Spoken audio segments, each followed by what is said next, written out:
Can you hear me? Yeah, you're good. Yeah. What's going You on, like to bud? go. You like to go by Shark. Yeah, you can call me Shark. It's whatever. That's what my friends call me. Oh, so it's. I guess it doesn't matter if you show your face on YouTube. You don't need any kind of pseudonym. Why do you get the nickname Shark? My name is Shark 300. And so I made it I made it with my dad when I was 13. Because I really like That's sharks and I respectable. watch a lot of Shark Week on TV. And so I Mhm. wanted to be called Shark 300, but this is back during like 2014. So YouTube's been around for at least like 5 years by then. And so Yeah. someone already took Shark 300. And so I just Oh. basically split it up to Shark Do you 300. do And I've you just been know how writing many more subs pictures. that channel has? Wait, let me see. Shark 300. You mean my main channel? No, I think you got like what 68K something like that. Oh, like actual just Shark 300? Oh, no, No, I'm saying my like main your channel. channel. Yeah. What does your channel have sub wise? We're at what is it? I don't know. It's like 60 something. 63,000. Oh yeah, 63,000. That's respectful. Yeah, dude. Shark Shark 300 has 26 subs. Oh. I should sue. Oh. Yeah, it's like the people who sue because they don't get the Twitter handle they want. This Yeah, meme is very finally. real. I mean, you gotta put them in their place. I don't know. I feel like having the wacky mistyped name gives it more character, right? Well, mistyped. It's not mistyped. Well, you mean like avoiding censorship or not censorship, avoiding I don't know how I'm trying to describe it. Like mixed up, right? Yeah, it's mixed up a little bit. Like have you played I see you're a gamer. Have you played New World? New Yeah, well that's good. World. Oh, it's that's that like sort of like survival game type, like It's you like an build Amazon. guilds and stuff. It's like an Amazon MMORPG. Oh yeah, didn't I have a streamer that I watched. His name's Weekend. He plays Smite. He said he played a lot of New World until like every single update fucked the game up, and it's been like completely destroyed since. Yeah, well if you haven't played it, that's good because don't waste your money on that shit. Yeah, I'm trying to spend less money at Amazon anyways, so I guess this all works out in the end, right? Mm-hmm. Yeah, so I bring that up because New World is Amazon run, and I think they spent half the budget on censoring funny names for the characters. And I just What spend type of like funny names are you talking about? I'm trying to think of the one I was trying to make, like longish, schlongus, big tata, or like any kind of variation of any kind of like slang for genitalia, Okay. like dirty kids jokes. So what you mean is like they're acting like the teacher when you're playing Kahoot, and someone goes like Mike Oxlong and Mike Unt and bend over. Those are the type of names they're trying to censor. Except they have the power of Jeff Bezos behind them. So I had to spend like 40 minutes trying to like type variations to get a funny name, but it was a bad game anyhow. So I just wasted my time. Wait, how much money does that cost, or is it free? It was like $40, I think. I didn't buy it. My friend bought it. Well, if you're an MMO, if you're like an MMO kind of gamer and they pay like the monthly subscription, I guess it's worth it after a year. I mean, I don't know. It just depends on what $40 is worth to someone. I don't know. Like I may be a streamer and everything, and I'm doing like okay, but at the same time, just throwing $40 at the wind for a game like that, especially like after getting a with it as bad as it is now, I'd be pretty upset personally. I mean, no, I still roast my friend for buying me and him that game. That was $80. At least he bought it for you. At least it was free. Yeah, but no, I mean, especially if you don't play it. Like if I buy a $5 game and I don't play it, that's not that bad. But anything above $30 and I don't play it, I probably wouldn't feel too good about myself. But before we move on to the actual discussion, what kind of games do you like to play? Because I haven't really watched your videos. I know, pours me. I looked at the titles and the thumbnails though, but I didn't see much gaming. But I guess you do that on Twitch, right? We do gaming on Twitch. I just started a new the thing is like the channel that we do my main channel I've changed. I've been doing YouTube for ever since I was I think 14. And so if you search by oldest, you'll see a lot of gaming content, but I switched the channel over from gaming to like politics and commentary a while ago. And so the audience that I've cultivated now are not gaming viewers. And so I have like a second channel for the gaming type stuff for people who would like to watch that type of stuff. And we mix up commentary and gaming, commentary and politics with some gaming bookended some types of streams. So we just finished Breath of the Wild. We're gonna be playing Bayonetta soon, but like my go-to type games are games like Cuphead, Gungeon. I play some Smite. Smite's the game that I played like the most of. We played some Dark Souls. Gonna play Doom sometime. So I don't know. I'm just like, that's a nice variety. You know, yeah, I it's would say kind of that's like not like my pigeonholed. my music taste. It's all over the place. So what was like the first kind of pop culture politics video that pops off? Because usually it's like one or two that'll pop off and it'll make a YouTuber think, you know, maybe I should change what I'm talking about considering how much more interest is in this topic. Well, I stopped uploading for a long time. I had like a really long relationship in between there, and I was getting ready for college, and I was finishing high school, and so I had a lot of stuff on my plate, and I was getting my first job, so I had a lot of stuff on my plate, and so I stopped making gaming videos for a while. Yeah. After I got out of my relationship, I was in like this big depressive state, and then I started collecting plants to kind of like Oh wait, when fill did you that start void, to have collecting something to like plants? live for, right? Like was that during lockdown you started collecting plants? This was in 2019. So Okay, so yeah, about a year before it got ridiculously huge. The whole yeah. house So thing. yeah, like a year before then, and so Okay. like I had that to live for. It. I had my dogs, and I was like, I have all this free time on my hands now. I was out of college. I stopped going to college for some Oh, personal that's good. reasons. That's good. I guess I was thinking about going back sometime, but Well, I that's guess just like more for me than anything else. it just depends on like what you're studying, right? Sure, I would probably go for like business or something along those lines. Yeah, that's. I mean, that would be acceptable. I know people who like I want to go to college for history. It's like, well, you could probably teach yourself more history self-studying over 4 years and build some kind of brand around that instead of paying, I don't know, $30,000 a year to take a bunch of prereqs. Sure. That's I not worth the mean, time. it always depends on where you're going, what you do. Obviously, jobs when a lot of that um experience with that comes with a diploma. It depends. Like college is not for everyone, but college for a lot of people is a decent choice. This meme is very real. But yeah, like after that, I dropped. I started doing my meme stream. We're on like almost 400 now, and so I've been doing that where I talk about politics, commentary, things that are on my mind. First video that I uploaded to the channel that was like that was actually a video about men's liberation. Okay, that was super interesting when I asked you to describe your channel. And I'm sorry, like, especially because you hit me up, and you like, hey, someone said you want to talk or something. And I'm like, about this is a smaller channel, like going like, wait, what do you want to talk about? So yeah, there was like some, I'm not I- sure who that person is, but they're like an intermediary. They're like Ratatasker.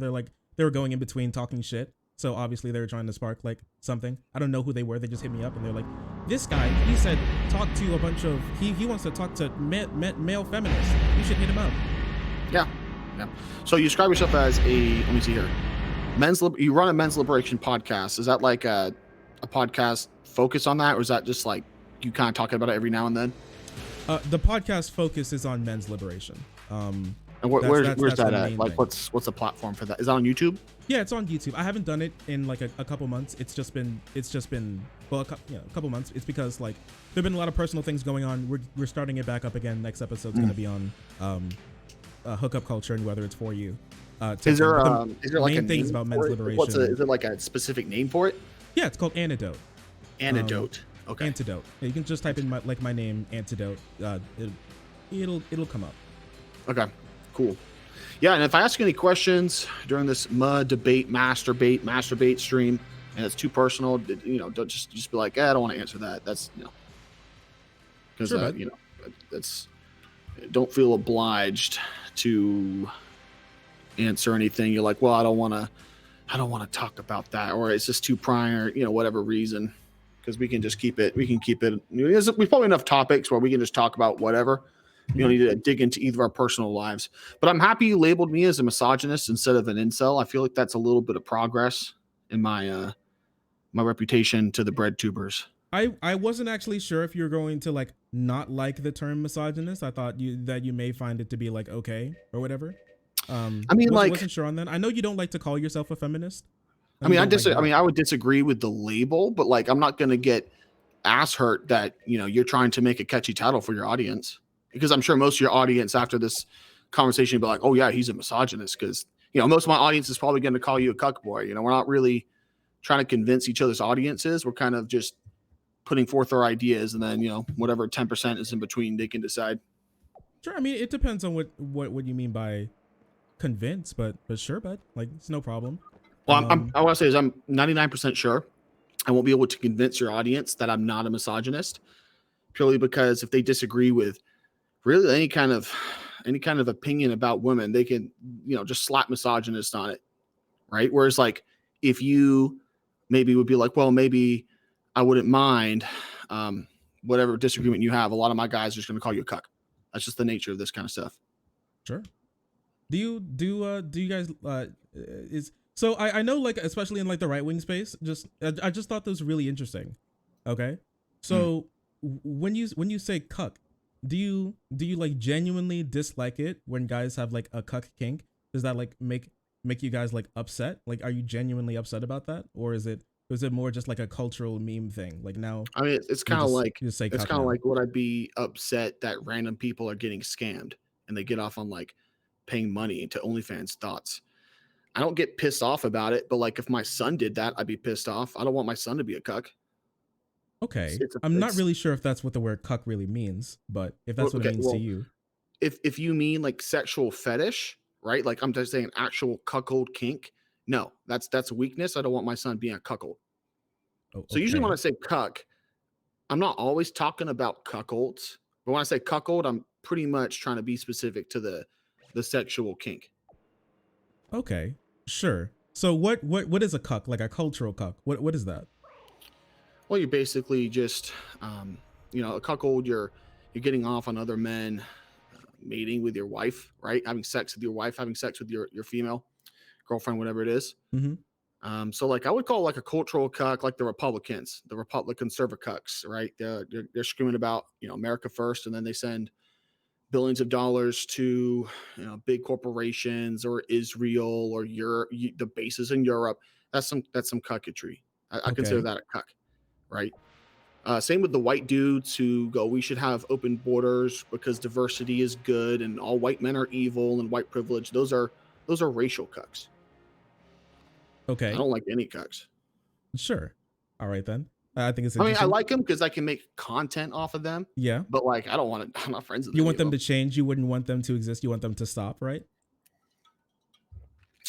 I mean, if they all stopped being cucks, there's probably going to be a whole lot of violence after that, and I don't care.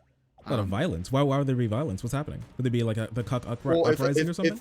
if white people started, racially collectivizing and voting for white candidates that fought for the white community, like black people collectivized to vote for black candidates to fight for the black community, yeah, there's going to be a lot of violence. I mean, I think This they whole I think they kind of already do, and it's kind they of like built do. in. So like, No, I'm talking about give like me white people. what Republican has pushed forward pro-white legislation? Well, it depends on what you mean by like pro-white legislation. Just like the status quo in and of itself is Well, pro-white. have you ever heard a Republican candidate go to the podium and say, "We need to ensure a strong white community and make sure white families and white men have jobs"? They don't say that. That's no The zone. thing is, they kind of don't need Do they to. say it outright? Because the black candidates will say it outright, and we Well, cheer for them. well, that's kind of more of just like an optical thing than anything else. They don't have to say like anything that they don't want to outright. I think that's the whole point of like a dog whistle.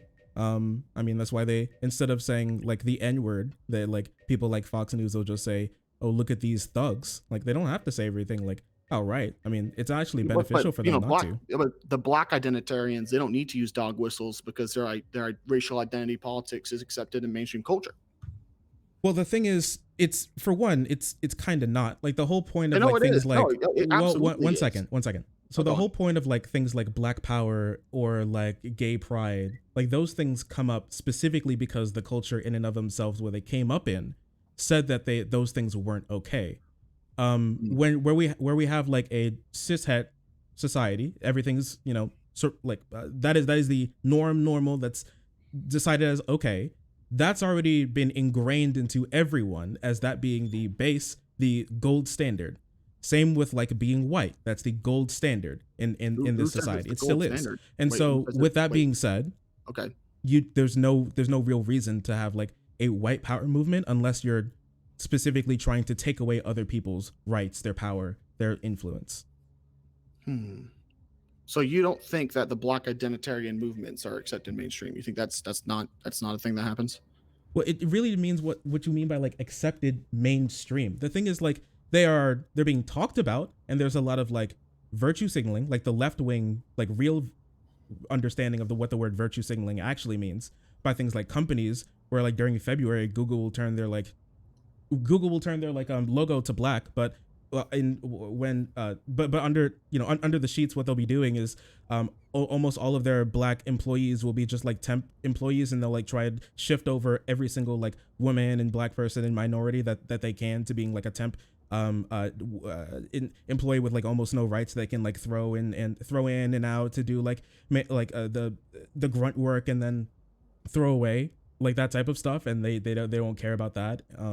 Like sure, like I guess they'll make motions towards it, but in the sense that they're actually being a part of the movement and doing things that benefit it in an actual holistic way, no, not really, not a lot of the time, no. Yeah, no, I'd agree. I would say most of these companies are just fooling fools on Twitter. It's pretty much what they do, and I don't think people aren't really getting fooled that much anymore, but they'll still try it. Well, the thing is, I don't think. Well, the only people who are really getting fooled are like the people who unironically identify with like Joe Biden and like Kamala Harris, and they're like K-Hive type people. Like those are the only people actually getting fooled. People on a lot of people on the left, especially the ones that you'll talk to here, they're not fooled. Like I know exactly what Google's doing, what Facebook is doing, what all these types of companies are doing, especially when they like donate to BLM International, even though they don't really do anything for like black communities. It's like we know what they're doing. The thing is, even those like genuine even those like fake actions, they are beneficial. You just don't march against it, though. There's no need to march against it, because even though they're not doing something like actually holistically beneficial, the act of even pretending to be for it is beneficial in and of itself, because it normalizes these feelings and ideas. So you do agree that black identitarian culture is being normalized? You see, like you just said, yeah, they put the things up, but they don't mean it. But then you just said, well, you said like accepted. Well, you said accepted, and no, is it kind of being normalized? Sure. Do you think the aesthetics of it is being normalized? Do you think BLM is accepted or not? What? Do you think BLM is accepted or not? I mean, not necessarily. So all the corporations, all of Hollywood, the majority of the media pushing for BLM, it's not accepting enough. I mean, when you say that, we just talked about, they're not actually really doing anything. Okay, let's not like actions that you think, because everybody has different ideas what actions need to be done to help whatever. I'm saying culturally accepted and pushed. I would say it's one of the most easiest questions to answer. Absolutely.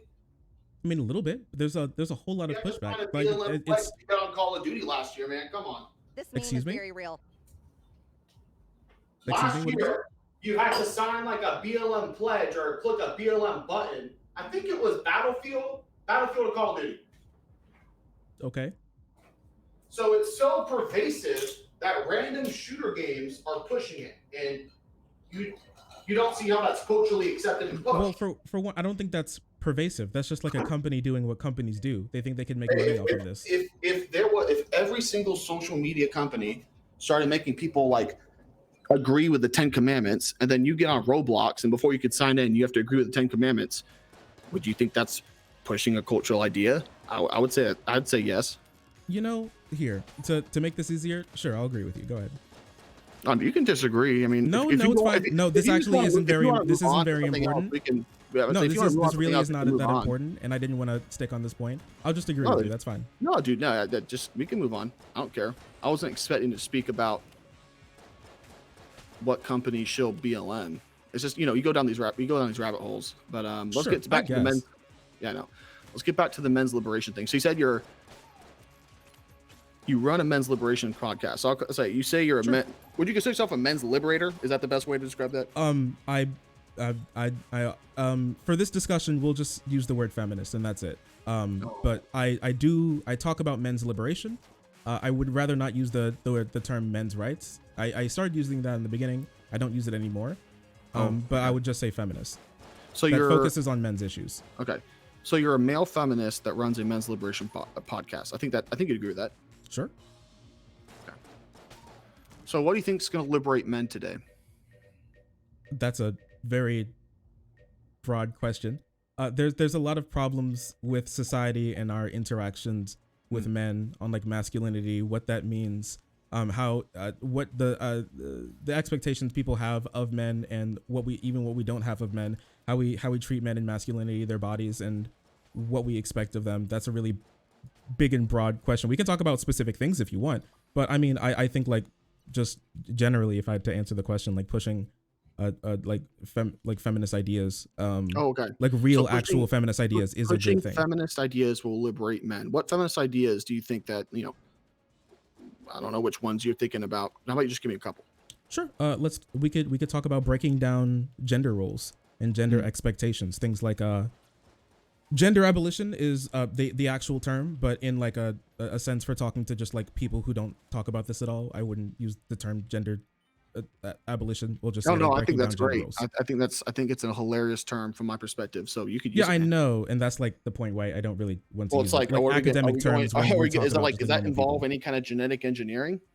Genetic and what? Yeah, if you're going to get rid of gender, you have to get rid of things that influence Well, gender, see, this is why and I didn't want to use that's not just society. this is There's why I more didn't than want to just use the term gender abolition. That's not what that because it's means. because it makes you sound like a complete idiot, to be honest. I mean, I guess if you don't know what the word means, that you can Well, like what does it think it explain? means makes you sound like an Explain what it idiot when means, people man. use it. Explain how you can abolish gender without abolishing sex chromosomes. I'm very interested in this. Okay, so for one, gender is different than sex. That's why they're two different words. Is gender influenced by sex? Yeah, sure, Is that just a yes? sure. Why do you Yeah, think it is why do you influenced think by gender sex. This roles? is true. Why do you think gender roles came about? Gender roles came about from a plethora of different reasons for what we expect from men and women in our society. There's a big reason why gender roles are wildly different between like what is the different main cultures. physical difference? Just to the most easiest way to describe this between men and women. The main physical difference. This meme is very Yes. real. And don't think overall men physical, tend like to be body wise. larger. I'm talking about I'm talking about like, you can say that, but why is that? That men just males just biologically tend to be larger. Yeah. So what point of biology yields that difference? What does, excuse me, wait. What I don't point of say the biology question. are I'll you answer the asking question. me what environmental things like came about to make sexual dimorphism in humans? No, I'm saying what is the mechanism of sexual dimorphism in humans? What? I genuinely don't know what you're asking. It's sex chromosomes. It's one of those questions where like I wasn't trying to trick you. It's sex. No, it's fine. I just genuinely did not know what you were asking me. No, that's cool. It's sex chromosomes. So Okay. like the reason why men are bigger, more aggressive, have different morphology is the Y chromosome. All right. So if that influences gender, I guess the real debate is how much does that influence gender versus society? Because I talked to a lot of the bread tubers and they seem to think society is 100, 95, 100% of the influence. And I just disagree. I could say maybe it's 30, 40%, but for gender roles, we live in a pretty free society in terms of you're allowed to mate with who you want to mate with, yet all the women seem to prefer hyper masculine traits. Why is that? Why don't the women prefer to get with androgynous male feminists? We can get onto this. I would like to explain what like gender abolition actually means. Yeah. All right. So gender abolition is just, like I said, breaking down the expectations that we have for people. So it's not saying that you aren't allowed to be big, strong, muscular, flannel wearing, bearded lumberjack man cutting down redwood forest with a single chop. You can do that if you want. That's illegal as fuck, bro. You can't cut down redwoods. That is good. That is good that that's illegal. But you understand what I'm saying. You understand what I'm saying. Like the thing is, you can still be that. That's fine. What gender abolition is breaking down the expectations that we're taking away, like the ought statements of society. Like men ought to be this way, women ought to be this way, like non-binary people ought to be this way. That's what the abolition part is. Not trying to take away, not trying to limit people on what they can do. What it is giving people more options and not shitting on them for living a life that you just don't like. So you want people to stop shitting on each other? Basically. Sure, buddy. It makes people happy. It's a very specific version of that, but that's kind of. So, I mean, are we going to recognize who holds men to masculine standards? A lot of it is, well, I mean, if you're going to go, it's women who hold men to masculine standards. I'm not necessarily going to agree, but it is everyone. I would say mostly the most influential group of people are women, because men want women. They care about women's opinions. I So, mean, let's say it's sometimes I 70. would say honestly, it's mostly men because when guys are growing up, and I experienced this growing up, like a lot of guys keep each other in line with like I've heard you're not a man, man up, and all that type of stuff way more from guys and like other like male figures, especially older, than I have Mm. from women ever. And I've heard a lot of women like painfully try to express to their like male friends and male partners that they want them to be more emotional and tap into their feminine side more. But like a lot of guys call that gay. I've heard a lot of friends, I've heard a lot of friends who, once they open up to their female partners, their pussy turns into the Sahara Desert. The thing is, like, okay, Right. like That's a and that's girl how I a girl think will about, cry in front of a guy, and that's then what I he'll be think like, about. "This bitch is like mentally ill," and then leave her. Well, I'm saying, like, that okay statement is exactly how when I think about your personal experiences. Like, yeah, a lot of dudes told you to man up, talks masculine. I'm like, okay, and Well, I mean, that's fine. You can say, "Oh, okay," but Mhm. what we're talking about are just like if if what you're saying is like, here, 1 second. You're good. Okay, listen. If it when I say that, we're just talking about how I see Mhm. mostly guys do this. Now, I don't have any data on who says man up more than more men or women. Okay, but with that being said, from my personal experience, this is just what Yeah, happens. Do you have a yeah. different personal experience? Now, I would say that on average, men would rather please women to get pussy than, like, not be shamed by their male counterparts. I think guys would more rather not be shamed, especially if it's their intimate compared friend group. compared to having compared to having sexual relations, because that's what it's like. It's not like, yeah, It dudes don't want to a be lot a shamed, but lot of the times, yeah. yeah, and I bet sometimes, but I think the sex drive is more powerful than the drive to be accepted by the men around you. I I I just do not believe that has not been borne out. Like a lot of guys will very easily be whipped into shape and then not like interact with their girlfriend anymore. Be less like you've never heard of the like guys who are like really like soft and like loving with their girlfriends in private, but a lot harder with them. And like more standoffish and keep them at arm's length, like especially like around the guys because they don't want to be made fun of. Like, and that rips relationships apart sometimes. Like being emotionally uninvolved with your girlfriend in public, like that can come off as really shitty. And guys do this all the time. They destroy their own relationship specifically for more affirmation from the men around them. I mean, I've heard maybe anecdotes. I don't have that many large groups of social circles, so I don't really see that personally. Yeah, I'm sure it happens, but I also see, I see dudes sacrifice, and this is kind of like a trope. A dude will sacrifice all his male friendships at the drop of a hat because his wifey doesn't want him to do that. So he isolates himself from all his friends, his family, because it's what the wife wants. And what does the wife have that his friends aren't going to be able to give him? Puniti. Well, it's not always like sex. It could be just like have being in a relationship. He could be very desperate.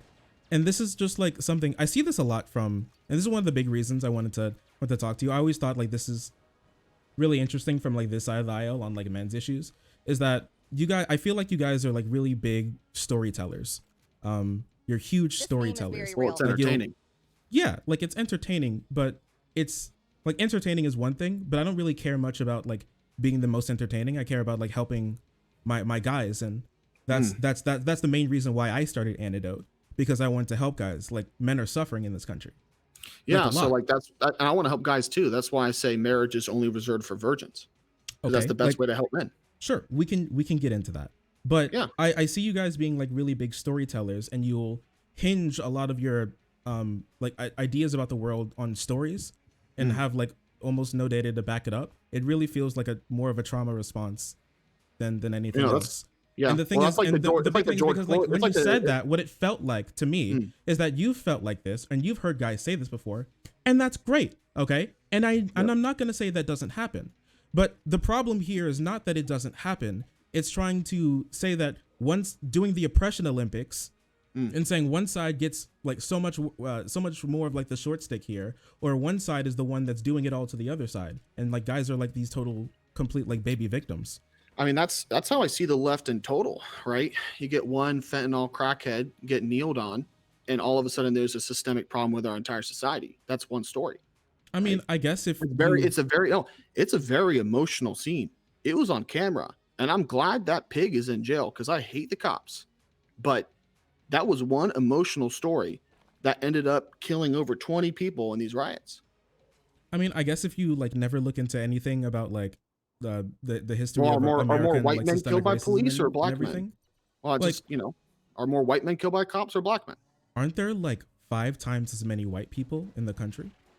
No, it's like four and a half. This meme is Four and very a half real. times. All right, my bad. Yeah, but are more men killed by cops or women? The men. Why? Men are more likely to commit violent crime. Oh, whoa. That's very bigoted of you. Because It is whenever not. that argument is If you're used going to about say that like black people are particular, more likely to population commit of yours, violent you crime, guys the flip answer your is yes, shit. they are. Yeah. But Oh yeah. my. Wait.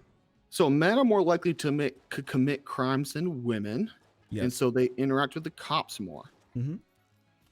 Does that kind of trend go with any other subdivision of men?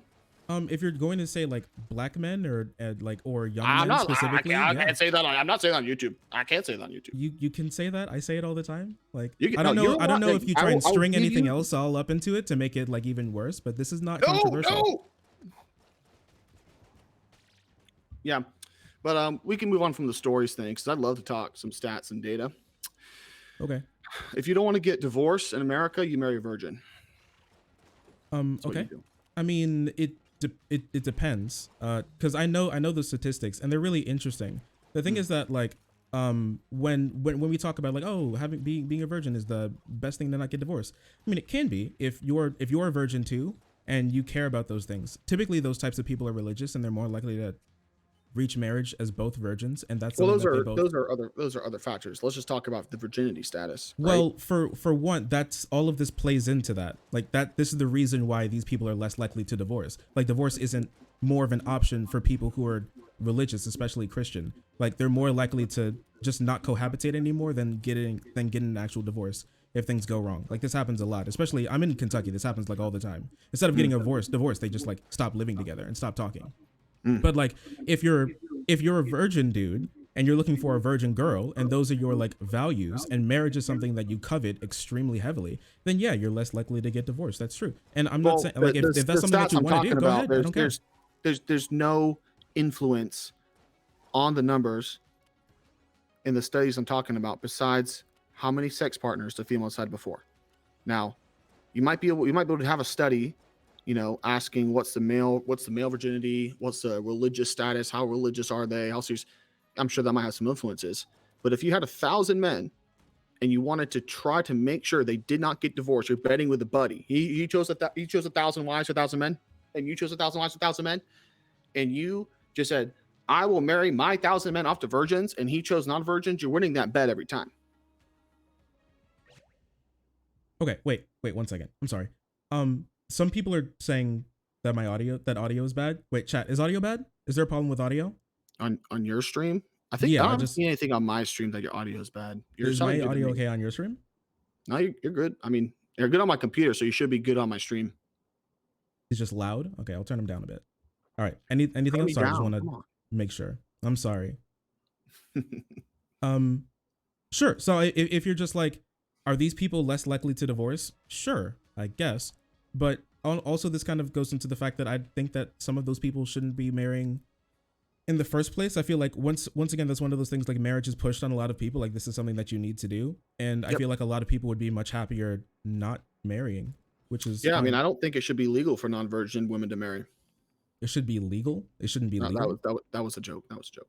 Okay. Well, yeah. If dudes want to marry like some ran through chick, that's their choice. I'm not letting my son do that. But they're going to be much more likely to see the family court, see some piggies come by their house. Letting your adult son marry who he wants to. I'm going to raise him to respect virginity in his wife. Okay. I mean, you can respect your wife and not care about virginity. Yeah. And you can marry a woman who's had 6 dicks before you. And then as much as you respect her, she'll still take you to the family courts. That's just not true. I mean, she could. I mean, if you want, you could cheat on her had 6 as well. penises inside of her, there's like a 53% chance you're going to get divorced. If you are the only penis that's been ever inside of her, it's 18%. That's like it's a 3 times increase, more than that. So I This is a respect really Hymen, weird but way to look at your relationships. It's like really weird because what's once weird again, about it? someone could have like sexual relationships before they're married, but still care a lot about marriage. Like you're just looking at that number and being like, oh yes, the more penis she takes, it It's brings it's down her directly correlated. marriageability. It's That's just directly like not how that correlated. No, works. it's directly correlated to her lack of pair bonding ability. That's it's not pair bonding. That's the Yes, it is. issue. It is pair bonding. It's Pair not bonding that doesn't make exists. any that's so weird. That doesn't make any sense. What's weird about it? It's weird because these people are not not have less ability to make relationships for what they just care. These are Well, just the type by of the people numbers that they do, because care they divorce at less much higher about rates. marriage. If they divorce at much higher rates, I would say it's pretty reasonable to determine that their pair bonding ability isn't as strong as the virgin. Here, On her wait a way. second. I want to see something. So if let's take a girl who's like who's a virgin when she gets into a relationship and her husband beats the shit out of her every day, but she decides to never divorce him, and then there's like a woman who is really set on being like sort of like traditional sort of like housewifey girl, and she had one and she in middle school she had a boyfriend that she had sex with twice, She got dicked but down in then they middle get school? Oh my god. but then they divorce. Would you say that like but then but they divorced because you know her husband's beating her too? Do you think that like do you think that the woman staying in the relationship there is automatically like much better than the girl who left? Much better than like what? Like she's a better person? Well, you're lumping in like that girl Well, you're who's getting taking like two domestically very, very abused. specific situations here. Okay, And but you don't talk this about is stories. important. You took stats and you turned it into a very emotional story. It's not emotional. It is. It's You're a talking about a woman hypothetical. getting beaten by her husband. It's a hypothetical. Okay. And What domestic do you mean abuse by happens. better? You can What do like you mean by ask better? any woman. Domestic abuse happens all the time. Why does the woman stay with the man who's beating her? Well, because she doesn't believe in divorce. Oh, okay. Okay. So what do you mean by better? Who's better? Is she a Okay, more good woman? Like, well, you're lumping this story in here because there are millions of stories like this around the country of people getting abused but staying in their relationship, and you're Yep. saying that this is automatically better because they are not just divorcing. it's better. Simply It's better for the because man. My son isn't going to beat his wife, and my you don't son's know not that. going to marry a non-virgin. You don't know So that. like, we're talking about the outcome of getting a divorce. Anything else besides that, I can't comment because the study didn't study that. It didn't say, well, do men who marry virgin brides beat them more often? I don't know. It wasn't investigated. Aren't there like two people in this relationship? You said it's better for the guy, but we don't care about the girl. If you care, I'm talking about in the context of my son Okay. marrying a virgin bride, right? So if I have a daughter, she's not going to marry a bad boy, right? That's not going to happen. Now, I don't know what kind of metrics. I haven't seen any study. Oh, actually, I do know who beats their female partners. It's sons from fatherless households. So it's single mother kids or bastards. They're the ones that end up going to jail for domestic abuse. Doesn't bastard mean they were born out of wedlock? I call them bastard if there's not a father around, but most of the single mothers, they're typically not getting married, having kids, and divorcing. I mean, I'm not necessarily sure if that's true. Yeah, I mean it's a presumption, right? Okay. But I'll still, if she got married to a deadbeat who beat her, and he ran off, and she raises the kids without a father, functionally they're bastards. They have no fatherly influence on their lives. Well, So you even don't if they know were that born in wedlock, the guy could still be in the kid's life. They could just not be like cohabitating. so is that like This actually happens a lot custody? more than the guy not being in the life at all. Yeah, and even if it's 50% custody, it still has permanent influences on the children. All right. It changes their genes. It actually changes their genetic expression if they don't have a father in the household. Okay. Yeah, so there's a study showing that in fatherless households, women have their first menstrual cycle. I think it's menses is what they call the first menstrual cycle. They have it on average like 13 months earlier if there's no father around. Why is that? There's a lot of theories, but it's a change in the epigenetics of that child, right? So it's not the base pairs are changing, mutations. It's certain genes get upregulated or downregulated depending on the environment, right? So how we found out about that was women who get pregnant in a famine, their kids are like 8 times more likely to have diabetes, be obese, because the genes that make them hold on to as many calories are being held on to. Like, well, your mom's starving in pregnancy, change your genetic expression, because the genome's already established. You know, at the point it's a fetus, the genes aren't going to change. So I guess my theory, and I haven't really looked at the further literature about this, is if you're a daughter, if you're a young girl and there's no father around, because your body can sense whether your father's around. Any man can't be your father. You can smell who's your family. And smell is kind of linked with emotions. So there's no You can father smell around. your. Wait, you can smell if you've never met your dad before. You can smell them. You can sniff them out in like a blind test. It's not like a cognitive kind of thing. It's on a deeper level than that, because human senses are more biased towards sight than smell. But the example was like, you take two siblings and you show them you present to them each other's sweaty t-shirt, and sisters are repulsed by their brother's sweaty t-shirts, and they find that men who are genetically unrelated to them have more attractive, quote unquote, smelling sweat. That just seems like they know their brother and they're thinking of, oh, it's my disgusting brother who doesn't wash his clothes and he leaves his sweaty clothes in the Well, it laundry was a room. randomized trial of like 200 girls, and they had like 200 males. Some of them were first cousins, some of them were brothers, some of them were distant Did cousins. they know each other? They didn't know whose shirt it was. It was a randomized trial. But did they know each other? I can pick out like I think I can pick out and remember my ex-girlfriend's perfume if you like gave me like 10. Oh, well, I mean, that's very different than BO. Well, it's a scent. It's just something that you remember. Why do you think that?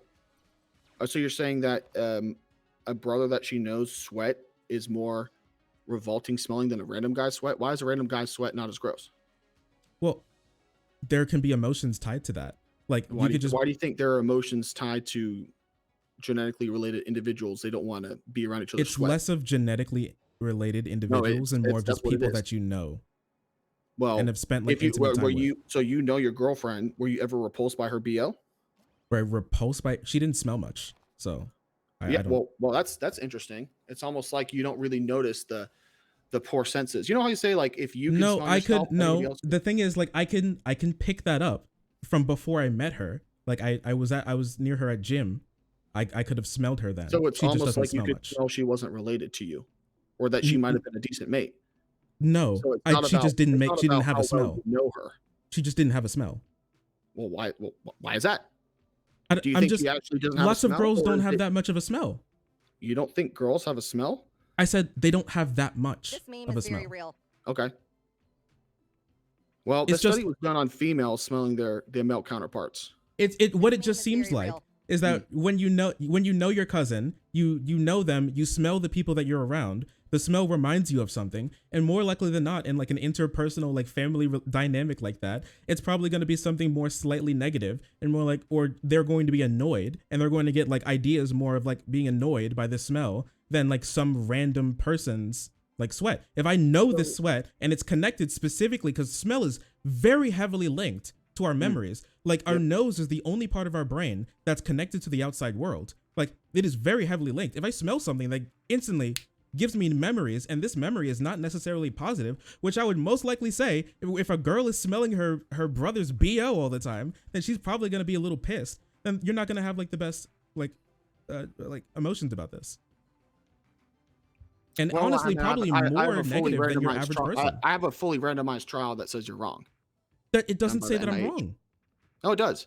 Because you're saying that there's no genetic influence on whether or not potential sex partners smell good or bad. If you're just talking about epigenetics, like everything influences your genetics. Whether or not you went outside today and sniffed some like I brought up the link exhaust fume I brought up the link between smell and genetics to prove that smell and genetics can be subconsciously linked. I did not say anything about epigenetics changing whether or not someone's attractive or not to you.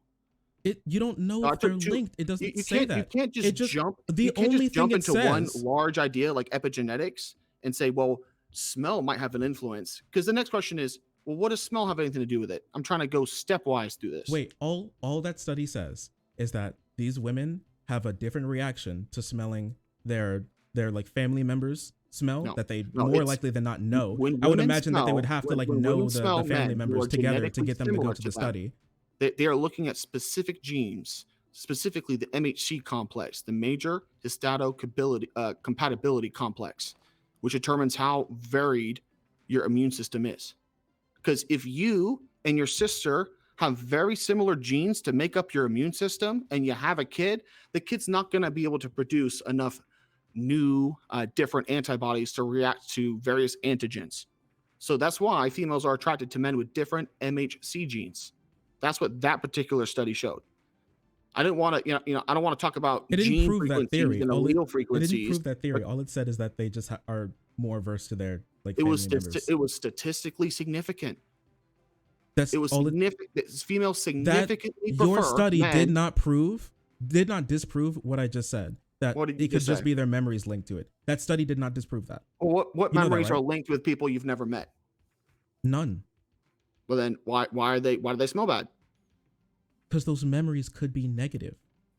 Of people you haven't met? No, of the people you do know. So you don't think that you're basically thinking if you have negative memories of someone with an MHC complex that is compatible with you, it doesn't matter whether or not you're related or not, that will influence your mate selection in the future? It can. Like, do you know, like, wait, stop. You know, like your parents and how your parents treat you can influence that. Like your partners when you're younger can influence that. How people treat you when you're younger influences all of that. Like, you know, people who get like abused by a certain like gender of person and now they're like super averse or have like a sort of like PTSD type response like to that type of person. This happens all the time. This is not some wild idea. So you do agree that you could smell genes? If there are genes in your body that are linked to like a type of like smell that you give off, sure, I guess, bud. There's more to go into it than that. Wait, my bad. You don't smell the genes. Don't come in here and say, I guess, bud. I have no. You can't smell the genes. Study you can't smell the genes, but everybody smells differently. You're just like, well, here's an emotional story. It's not emotional. I got a negative emotion. It's not emotional. That study does not disprove what I said. It's not emotional. That study does not disprove what I said, and you know that. I know it. Oh, then I'm sure you know that allele frequencies have nothing to do with emotions. It's not about allele frequency. Oh, it is. They're not asking. Wait, I have to really ask this question. To this smell? This is super interesting. Do you feel like this smell touched you? This is super interesting to me. Beat you as a child? No, they're not asking that. The smell didn't beat them. The smell reminds them of being beat. Oh, so it doesn't have to do with the fact that people with different MHC compatibility complexes have healthier children. There is a biological selective it can be a mechanism 100. It can be a complete mix of a lot of different things. You're trying to simplify an incredibly complex idea to like this one idea. You're trying to simplify genetics. Wait, what was your major in college? This isn't simple. What was it's not simple. It clearly is a very complex topic. You're right. You're trying to simplify it to this like one thing. I'm telling you, there could be more things linked to it. I'm trying to take it down to your level because I don't know if you're a geneticist or not, bro. You've jumped to this conclusion, and it just doesn't follow. This is not a sound argument. What's not a sound argument? That people can't, that you're not attracted to genetically fit individuals to prevent inbreeding? The reason for why they are not attracted to those women who are not attracted to that man's like sweat or BO does not mean that it has to 100% to do with that hypothesis of why they're not. They simply because it's correlated that they're not does not mean that's the cause. So if a woman was never beaten, yet and has no horrible home experiences, yet she's unattracted to 20 different dudes BO, and the only thing that links them is what MHC allele they have, what is your explanation for that? She's not attracted to, and those 20 people were her family members, is that right? No, they're randomized. They don't know who they've never met these people. So she's not attracted to these guys? She's not attracted to their smell. Their she's sweaty not attracted t-shirt. to their smell? Their sweaty t-shirt. Yeah. They basically gave them a sweaty t-shirt. Okay. And asked them to rate the smell. Sure. That was the it's hard to do quantitative studies with this kind of, what percentage are you turned on by this sweaty t-shirt? Also, she might just be gay. Well, I guess if she said every men's t-shirt was bad, maybe. But I don't think they chose 200 randomized people and all the women were lesbians. I don't Well, think not that's all of possible. them, but it could have been more than they expected. Did they specifically choose heterosexual women? Because this happens a lot too when it comes to like these types of studies. That Well, like, to be quite frank, I don't care. Like lesbian women, they're not influencing the gene pool. well, it's influencing that study. I would say not by a lot, unless you You don't know randomly that. got a bad lot and chose like 30 gay women. I don't think that's. I think that's wildly out of the ballpark.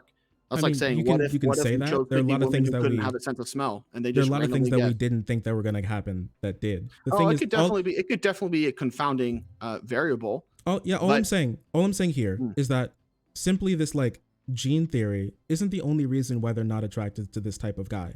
There are more things that could play into that. You have smells that you have strong memories about, right? I would say it makes much more sense that you can smell certain alleles to prevent you from inbreeding. I'm not saying there isn't emotions attached to different people, but I don't think that people's individual emotional experiences in a control trial where they're smelling like 100 t-shirts is going to affect the outcome significantly. I I don't mean, think that's. you can feel that way if you want. I mean, Smell well, is one of the most if you powerful. want to go through the statistics and try to disprove it, and I would say don't do that because it's not going to be a fun time. And I It say that doesn't because have to these be things like aren't the fun to thing is like read. I don't really need to. Like Oh, the thing you don't need to read a study. You're just postulating that it's wrong. I'm not postulating that it's wrong. I'm postulating your conclusion of it. Well, what's the author's conclusion? What? It's What'd the you say? scientists that had the study. They concluded that the MHC allele complex significantly influences whether or not a female or a male is disgusted by a genetically related individual. Do you That's have not the my study? Could I see conclusion. it? That's not my red pill rabbit out of the hat. That is what the scientists said at their paper. In their conclusion? Well, it's a discussion section. The conclusion doesn't go too far into it. Oh, the conclusion doesn't say it, but like after they were talking, while they were like opining about it, they talked about it. Well, it's not really opining if you're talking about statistics, but yeah, sure. It's. Well, opining is like your educated opinion, and that's just their opinion. That's not the conclusion of the study. I mean, if you're talking about what is the measured characteristics between two populations and what the results are, that's not an opinion. The opinion is why this is. Well, if these people don't know who they're genetically related to, they can't see an allele. It's not marked, oh, this is MHC1, you're MHC1. It's kind of a reasonable setup for a conclusion. I mean, it can be. There are a lot of things that feel reasonable that aren't. But once Yeah. again, like I'm just saying that like smell is an incredibly powerful thing for humans. Like once again, like our brain, our nose is the only place in our brain where it touches the outside world, and it's very important to us. And so Well, you emotion consider the and eyes what those kind of smells make do. someone feel is wildly important to how they interact with that. So do you think, and this is, this isn't a yes, there's no right or no answer to this. Do you think that there are systems in place using the emotional sense of smell to discourage inbreeding in humans? Could be. Could be. Do you think it's likely or no? I have no clue. Okay. I would say that it's likely because inbred humans are less fit than non-inbred humans. And over thousands of generations, if there's populations of humans that don't want to have children with their sisters, they're going to be selected for by the fact that their kids aren't going to come out with these congenital defects. I think what's more likely is that if you know that someone's like related to you, or you have like an idea that someone's related to you, or you know someone who looks like someone you're related to, you're less likely to be attracted to them, and that's where that could come from. But I have this like whole like smell sort of like hypothesis seems strange. So you've never heard stories of like people marrying their first cousin and they didn't know about it? I've heard it before. Yeah, I think that's, I do think that visual, and if you grow up with them, there's those components too. But I think smell. I think the fact that biological siblings find each other's smells to be repulsive, even when they don't meet each other, I think that has So was this big study component of it. conducted between 25 families and all of the siblings were between 6 and 15? Is this the study you're talking about? No, that's completely different than what I'm talking about right now. This one is I think they got Is it from 2002? it might have been done in 2002. I think it was is published in like '03, but that's not families.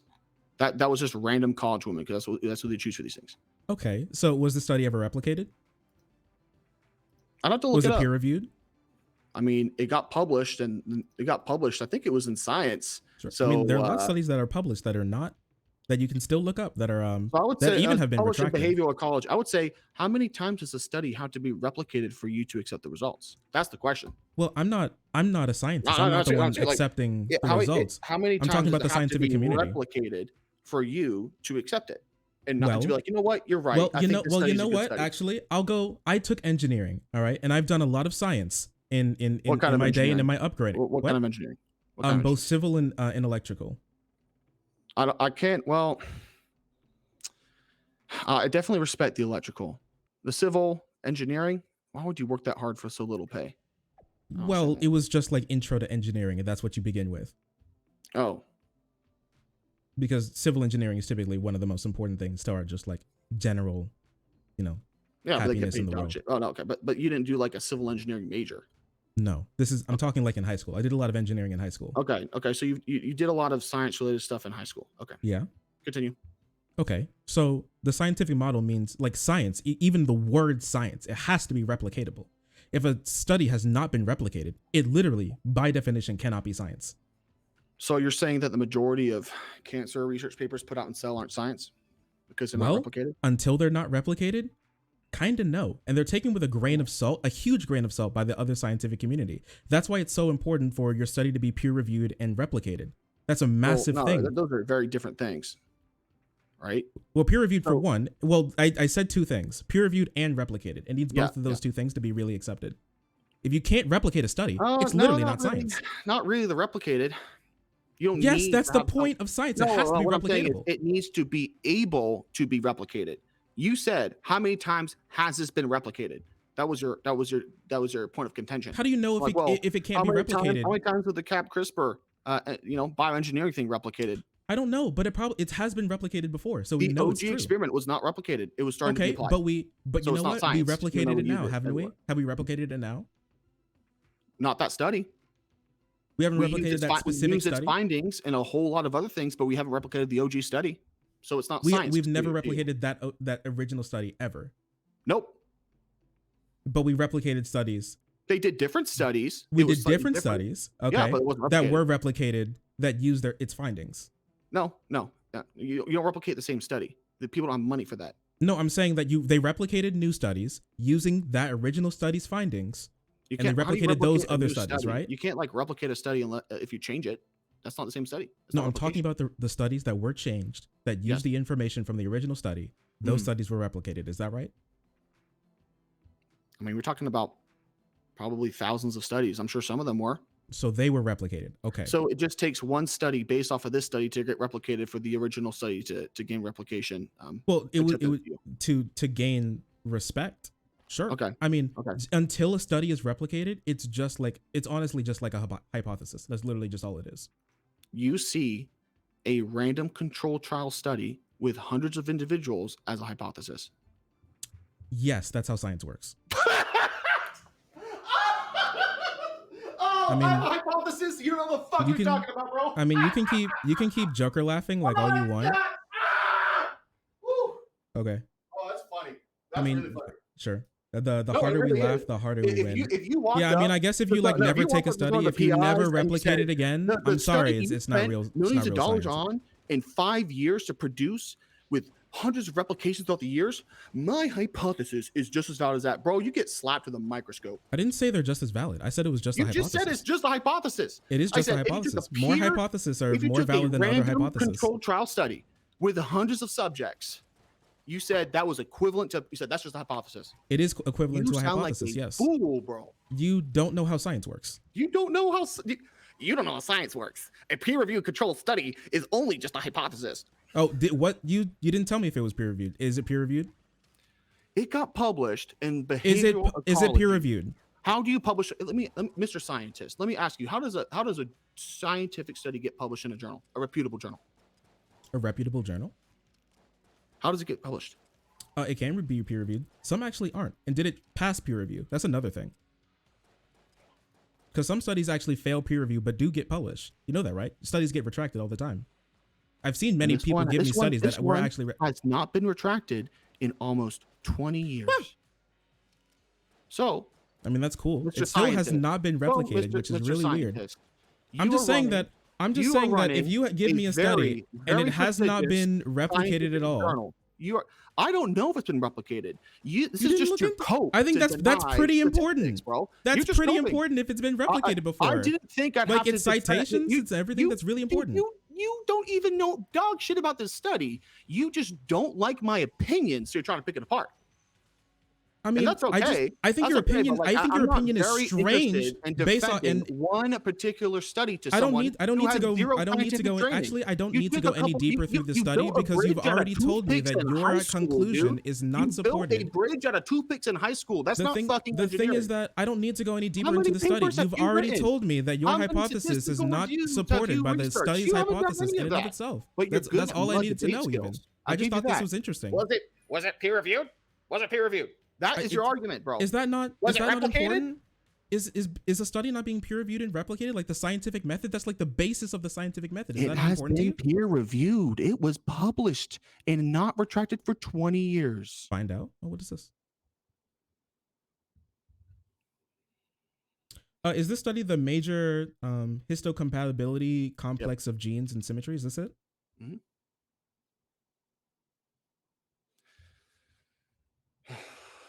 Let's get back to why I brought that study up. When women are raised without a father, there has been a proven link between smell and genes. So this is where you can poke holes. This is hypothesis right here, what I'm saying. A daughter can smell when her father's not around, and that influences her body in some manner or fact to enter her first menstrual cycle about a year and a half early. All right. So there's a physical change in genes of bastard children. Okay. Daughters of single mothers are the number one population to become single mothers. Sons of single mothers are, well, I don't know if they're number one, but they're much more likely to go Can you to say jail. that last your last preface again? Like the last statement that you made before going on saying this? Let me see here. I just want to make sure I heard you right. I don't want to misquote you. No, you're good. Daughters of single mothers become single mothers at much higher rates than daughters from nuclear families. Okay. And sons of single mothers become criminals. I say that they beat their partners, they abuse children, they murder people, they grape people at much higher rates than sons who are raised with a father in the household.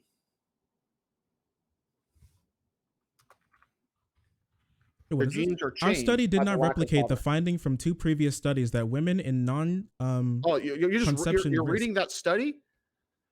Do you want to talk about that study for the rest of the stream? No, you laughed at me. You laughed at me. You said a peer-reviewed study with hundreds of people was equivalent to a hypothesis. How is that not laughable, bro? You spend millions of dollars. You hire PhDs to do statistics, and that is equivalent to one person farting in a jar and thinking it smells good. I did not say that. A hypothesis. Like, once again, hypothesis can be more or less credible. Do you not agree with that? Okay, dude, look, man. Do you not think a hypothesis from isn't like our whole criminal justice system on this, like getting like a professional witness? They're opining. That's their hypothesis, but it's more important than just some random dude from off the street, is it not? Eyewitnesses are dog shit. Yes, you're right. So I think the scientist is actually more credible. You're saying that I think that they're the same, and I did not say that. You literally told me. I will go back and clip this in a fucking short. I said it was a hypothesis. That you said a randomized controlled trial study with 200 subjects was basically just a hypothesis. Without being replicated, it is a form of a hypothesis. Yes. Yes, it is. No, it's not. Okay. I mean, you can say that. You can say that. I did a lot of science when I was growing up. All the board of views you haven't sat on, you think every single teacher that I've been around. That's all right. You're not a scientist. Every single teacher. I did not say he wasn't a scientist. Every single person. I'm saying you're not a scientist. So I'm not a your scientist, foolish ideas but I about what honestly, a I have more hypothesis training in is, this than I think you I'm do. not going to hold it too bad against you. I'm not. It's all right. The association between men's facial attractiveness and their masculinity varies across populations and sample. Well, it said that it didn't. It said that it did not. Look, we can sit here and you can read random lines and I could pull it up and discuss it, but that's going to be a very No, boring I'm just saying that it doesn't support your conclusion. It just doesn't, and that's fine. We don't have to talk about this. I'm just saying this doesn't support your It doesn't talk conclusion. about the major histoutability complex. You're talking about facial symmetry, bro. That's something completely different. Do Well, you think MHC genes are the same as facial compatibility, or is this just another one of your hypotheses? Well, once again, at the beginning, it said that they were not able to replicate the smell thing that you talked about, but it seemed like it was not, that part was not supported by their study. I'll ask the question again. Do you want to talk about chemical? No, we don't have to. I'm just saying that once again, I just want to restate, and we can move on, that it does not support your conclusion. You read one line from one study that you were trying to debunk the entire time. Wait, that seems like a really important line, does it not? If you say this study means that like ice cream leads to cancer, and then one line in the study says ice cream does not lead to cancer, that seems like a pretty important line, does it not? Is it replicated? It sounds like a hypothesis, bro. Okay. So anyway, so you're trying to build the case that like people from scientific papers have you read in your life? How many? Hundreds. You've read hundreds of scientific papers, and what were they about? I mean, on a plethora of things. Could be socioeconomics. That's okay. No. Like socioeconomics, hard sciences, economics, what? Biology, chemistry, genetics. I've read a couple of biology studies off the top that I can remember off the top of my head. I don't remember their names. And how long did it take you to read and understand the study? Read and understand them, like a couple days. Exactly. Okay. So like you throwing out one line to try to own me isn't going to work. Have you read this entire study before? I've read it multiple times, bro. The entire thing? Yes, the entire. Well, okay, I lied. Not the references. Okay. I haven't read the references link. I can't pull that out of my hat. All right then. I'm just saying that like that seemed like a pretty important sentence that you just don't like. I guess. I don't know the references. No, I mean the sentence that's completely like contradicts like your conclusion to the study, but. Oh, the thing about facial symmetry that doesn't actually have to do with major. Well, I read another part before that, but it's okay. Anyways, you're trying to build the case that like children from houses that are like divorced have like worse outcomes. Is that right? No, I'm talking about bastards. Well, I'm talking about children without fathers in their lives. Well, it could be a father, it could be a mother. Well, kids from single father households don't commit crimes at nearly the same rate as kids from single mother households. Do you have you've seen that before, that kids from single father households have better outcomes than single mother households? Yeah, let me see if I can pull it up. What? You know, I mean, I just want to know if you've seen that before. Yeah, but I know you're gonna ask for the evidence, so I'll go ahead and look it up. I just think that's really interesting. And why do you think that is? You think that women are just like dumber? No, I think they're more emotional. More emotional. Yeah, I think they're more meant for. I think they typically isn't like child rearing like the whole thing that you would like say women are meant for? Isn't that like their specialty? I mean, biologically speaking, if you have women that don't have kids, you die out. Your tribe, whatever. But we're just talking about child rearing here, not like having kids, like raising children. Oh. I mean, what is it? I would say the first 3 to 4 years, no, I'll say like first 4 to 5 years, having a mother is vital to one's self-esteem, right? Because it's like it's the permanent fixture of maternal love, right? I'll always love you. Come here, I'll emotionally placate you. I'll give you some self-esteem, right? I'm here, I'll comfort you. Here's a hug. How you doing? I'll cry with you. All this stuff. That's vitally important to children. What? That's vitally important to children. Oh, no, absolutely it's important. But if you do that to a teenage boy, that's not how you raise a man. I mean, I don't agree with that. It depends on the stats show that whatever the way these single mothers are raising their sons, they end up going to the streets. Well, that could be, like raising a kid and like that's 18 years or more. A lot of things go into that more than just like giving them hugs when they get boo-boo. Yeah, it's like not disciplining them. you can discipline. There are a lot of people from abusive households that are headed by mothers. Like, I mean, I don't think like the issue is abuse. I think No, I honestly, didn't say it's what's abuse. I more said likely. discipline. I What's said more discipline. likely the issue is that like women just make less, and are typically treated with like less respect in the workplace. Mm. And so So like, it's a feminist kind of problem that leads to these well, massive crime stats from their kids. well, it's a society problem that can be Well, I addressed by mean, some. it's a feminism kind of problem because we don't respect women and pay them enough, right?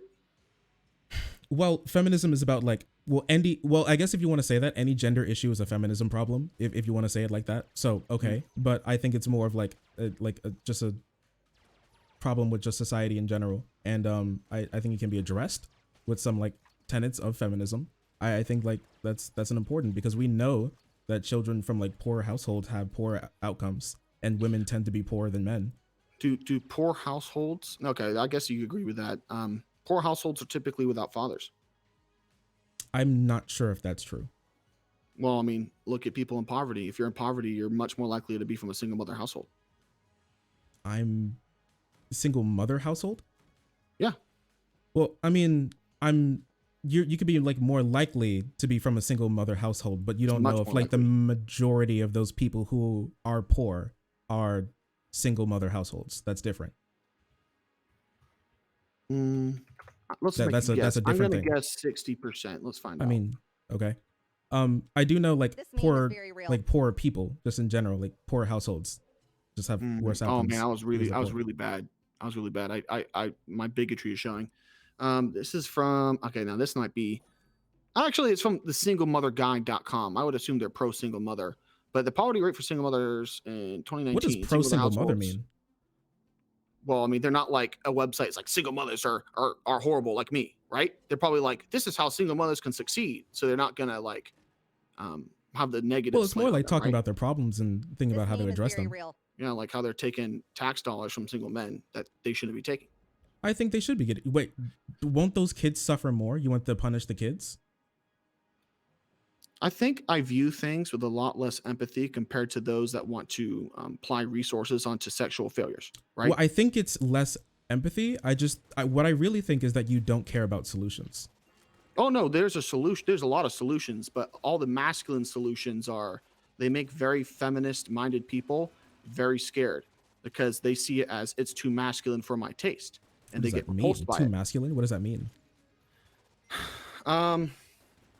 Kind of more like strict discipline instead of love and care, right? So like a very feminine perspective is, we need to give more welfare and food stamps and whatever resources to single mothers because look at them, they're suffering. Well, This feels that so form of bad. like discipline without love and care leads to higher suicide rates. Yeah, no, you need a little bit of both. But So you're fine there's with like no- more people killing themselves? You think that's like why a would you- why just would like a you thing ask like that- on the why would road? you ask that question? Well, I'm asking. You said that's what we need, and that's the solution, and that will No, I lead said to more people. no, you said you need both, right? You said you need a little bit masculine, a little feminine. I said, yeah, you need both. I didn't say that. I just said that without Okay, what do you the. say? I just said without the empathy, people kill themselves. Yeah, that's what I said. Like that's what you need. Like you need empathy. That's what I meant. Okay. Yeah, no. It seems like a lot of guys don't get that. Yeah, well, a lot of single dudes who are sexual failures get zero empathy from feminists. Well, it's not So, even like you know. sexual failures. It's just, well, whatever you want to call. I Well, don't. I really don't want to call guys sexual the failures. That incels are doesn't sexual sound good for failures, them. right? They can't get any sexual access, so biologically speaking, they're sexual failures. That sounds like a really bad way to talk about people, don't you think? Well, I mean, people usually get offended when you talk about biology because their feelings get involved. Well, the thing is, I think like this is a really important like idea, and like people's emotions is really important. Like that would lead to people like failing. Do you think if you had 5 children and none of them had kids, would you say they were sexual failures? None of them biological had failures? kids? I would not call them biological failures. That sounds horrible. Why would you say that to your child? For simply So not having a kid? you don't understand biology and the propagation of genes. Your gene pool would disappear. No, that's You have to okay. be able to, That's you have to be okay. able to separate. You have I to think be that's able to okay. separate. No, you have to be able to separate science from your feelings. No, the thing Saying is, someone's a I do biological know. failure Wait, doesn't mean stop. that they're I worth do less know as if a person. guys, if all humans stopped having sex, humans wouldn't exist anymore. That's okay. That's fine. It's okay with you. No, I don't want to force people to have sex. If they don't want to have sex, they shouldn't. And I don't want leftists to have kids. I don't want that. I don't want anybody who doesn't want to have kids to not have kids. Like there's no like that sounds really shitty. Anybody's really forced to having kids right now. Okay, but still, like I think pushing people to have kids when they don't want kids sounds bad for literally everyone. Well, why did I push for people to have kids that don't want kids? Well, you said that you would just call them like biological failures. Would you chastise your children if they decided not to have kids? That's not chastising. That's a scientific description. So you would just if they come over for Thanksgiving and you're like, do you have a wife now? And they're like, no, dad. And you're like, you're a biological failure. You wouldn't would you say that to them or no? That's like me. You come over to my place and like, bro, you look weak. You don't bench 3 plates. Like, why would I say that to you? So you wouldn't. So you would just think that they're biological failures, but not say that to them.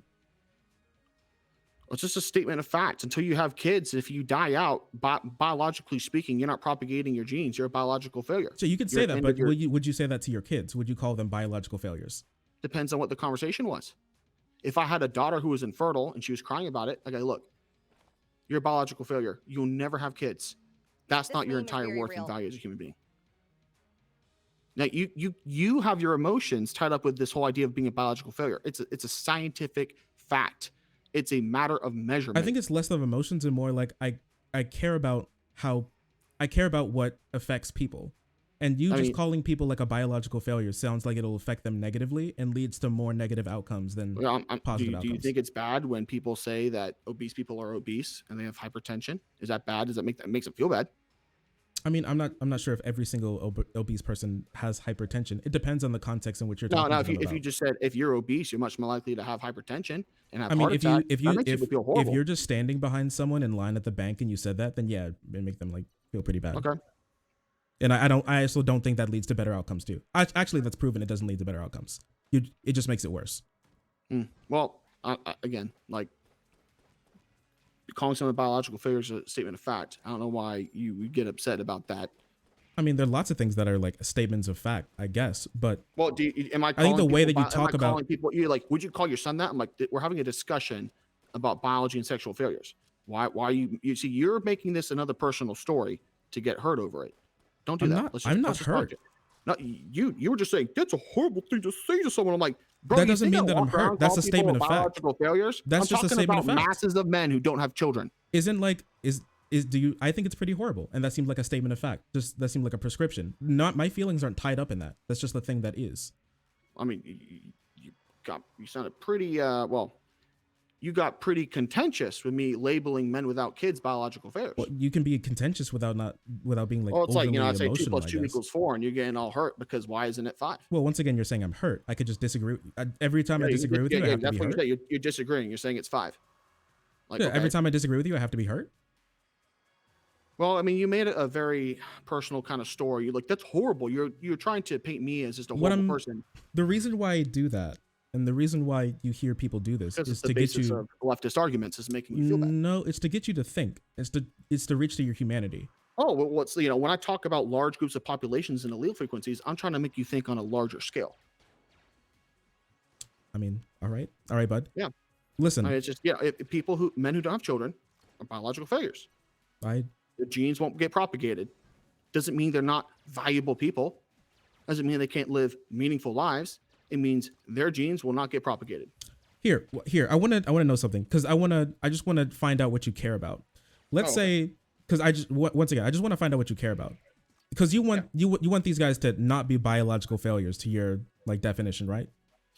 I mean, whether I want them to do it or not, I don't really care. Do you think being a biological failure is a bad thing? State. Do I think it's a bad thing? Yeah. Do you put an odd statement behind that? What? Repeat. Do you make any prescriptions about being a so-called biological failure? Is that a bad state to be?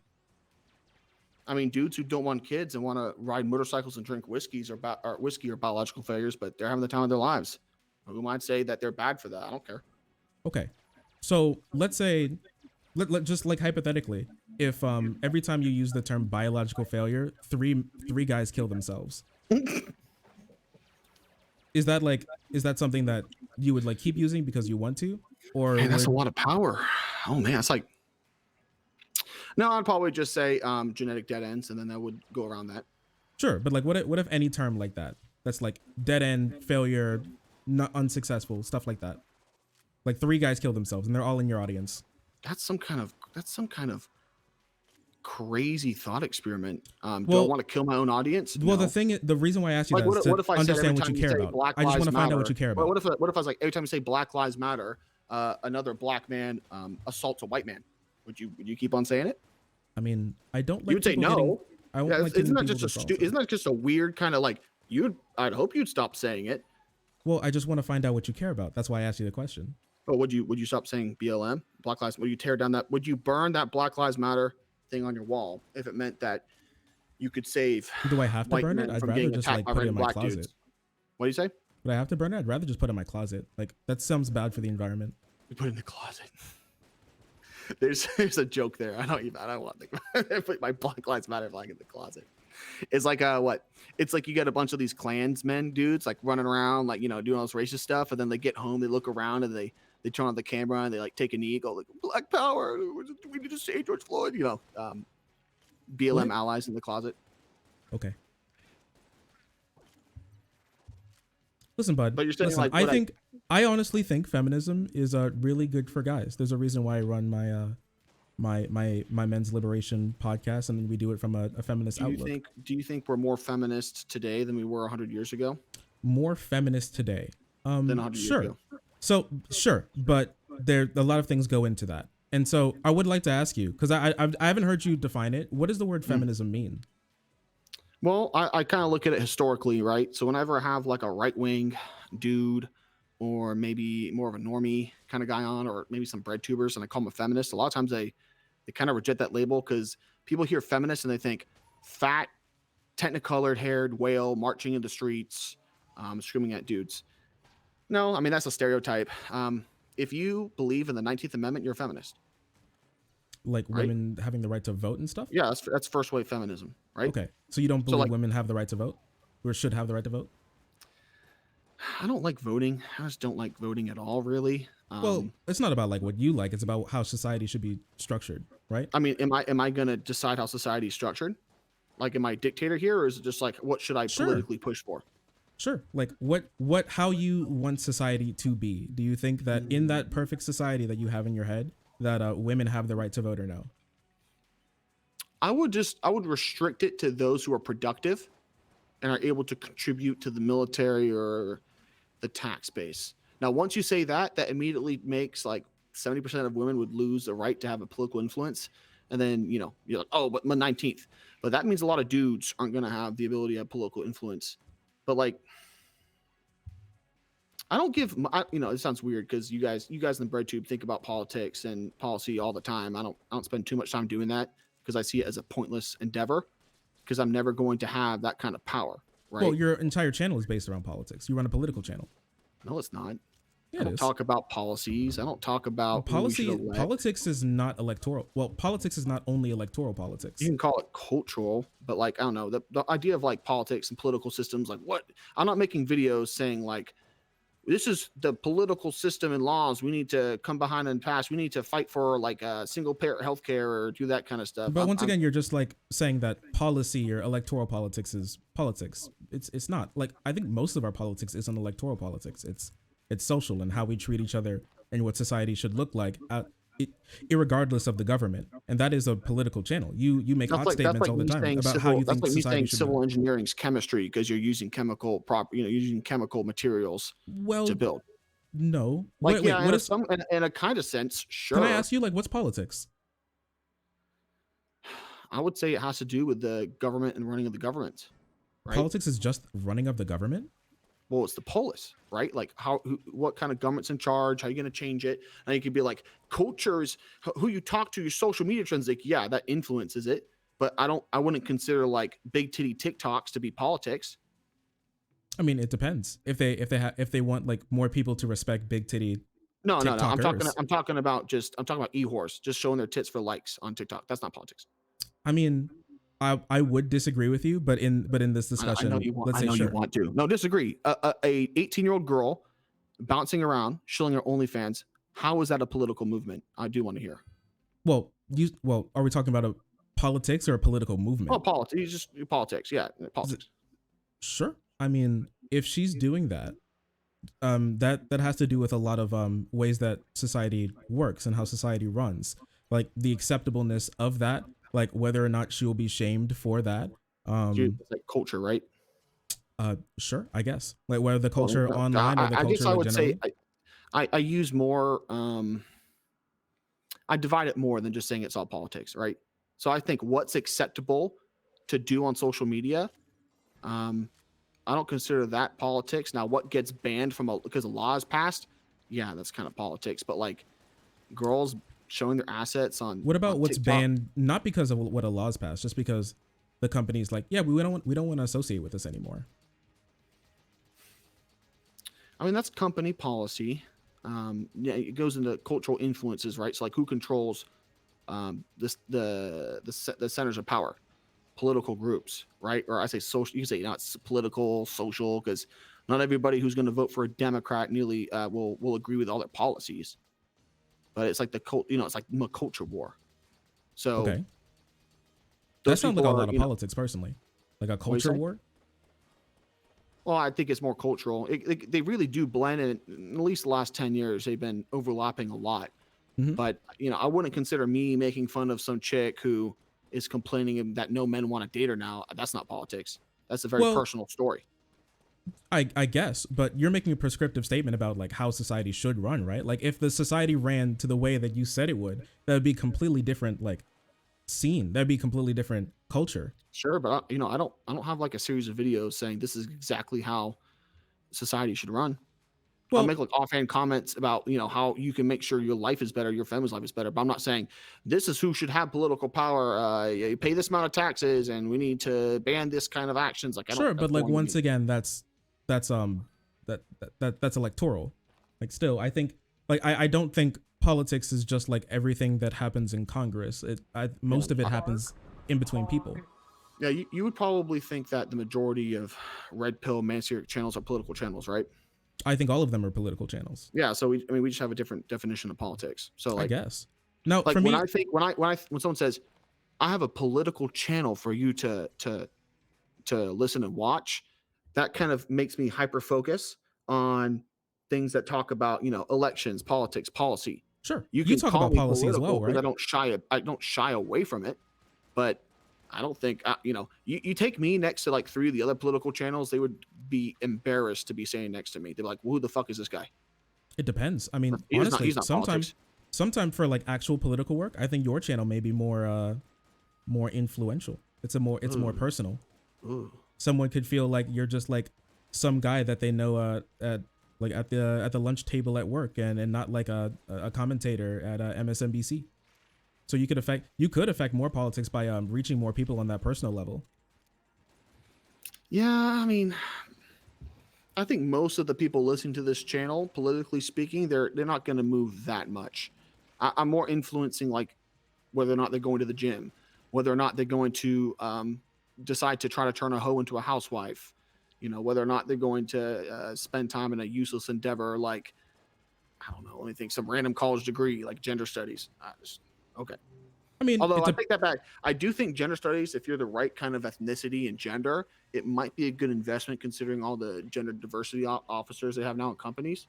So maybe maybe I can't make fun of that but the not degree even anymore. only that. Like you do know for like companies, not even like trying to be super woke or whatever. They have like people who've studied like gender, um, in their offices when they do Yeah, advertising. because woke people hire woke people. Well, no, if they're not Yeah, woke, no, yes they no, do. Yes they not if they're do. woke. That's it. It's Yeah, actually no, really they important. absolutely do. They No, it's if you're wait. not I'm just woke, you get shoved out of the no. I'm area. just what I'm saying is you don't have to be woke. I'm not sure what you mean by like woke, but not like socially and economically progressive.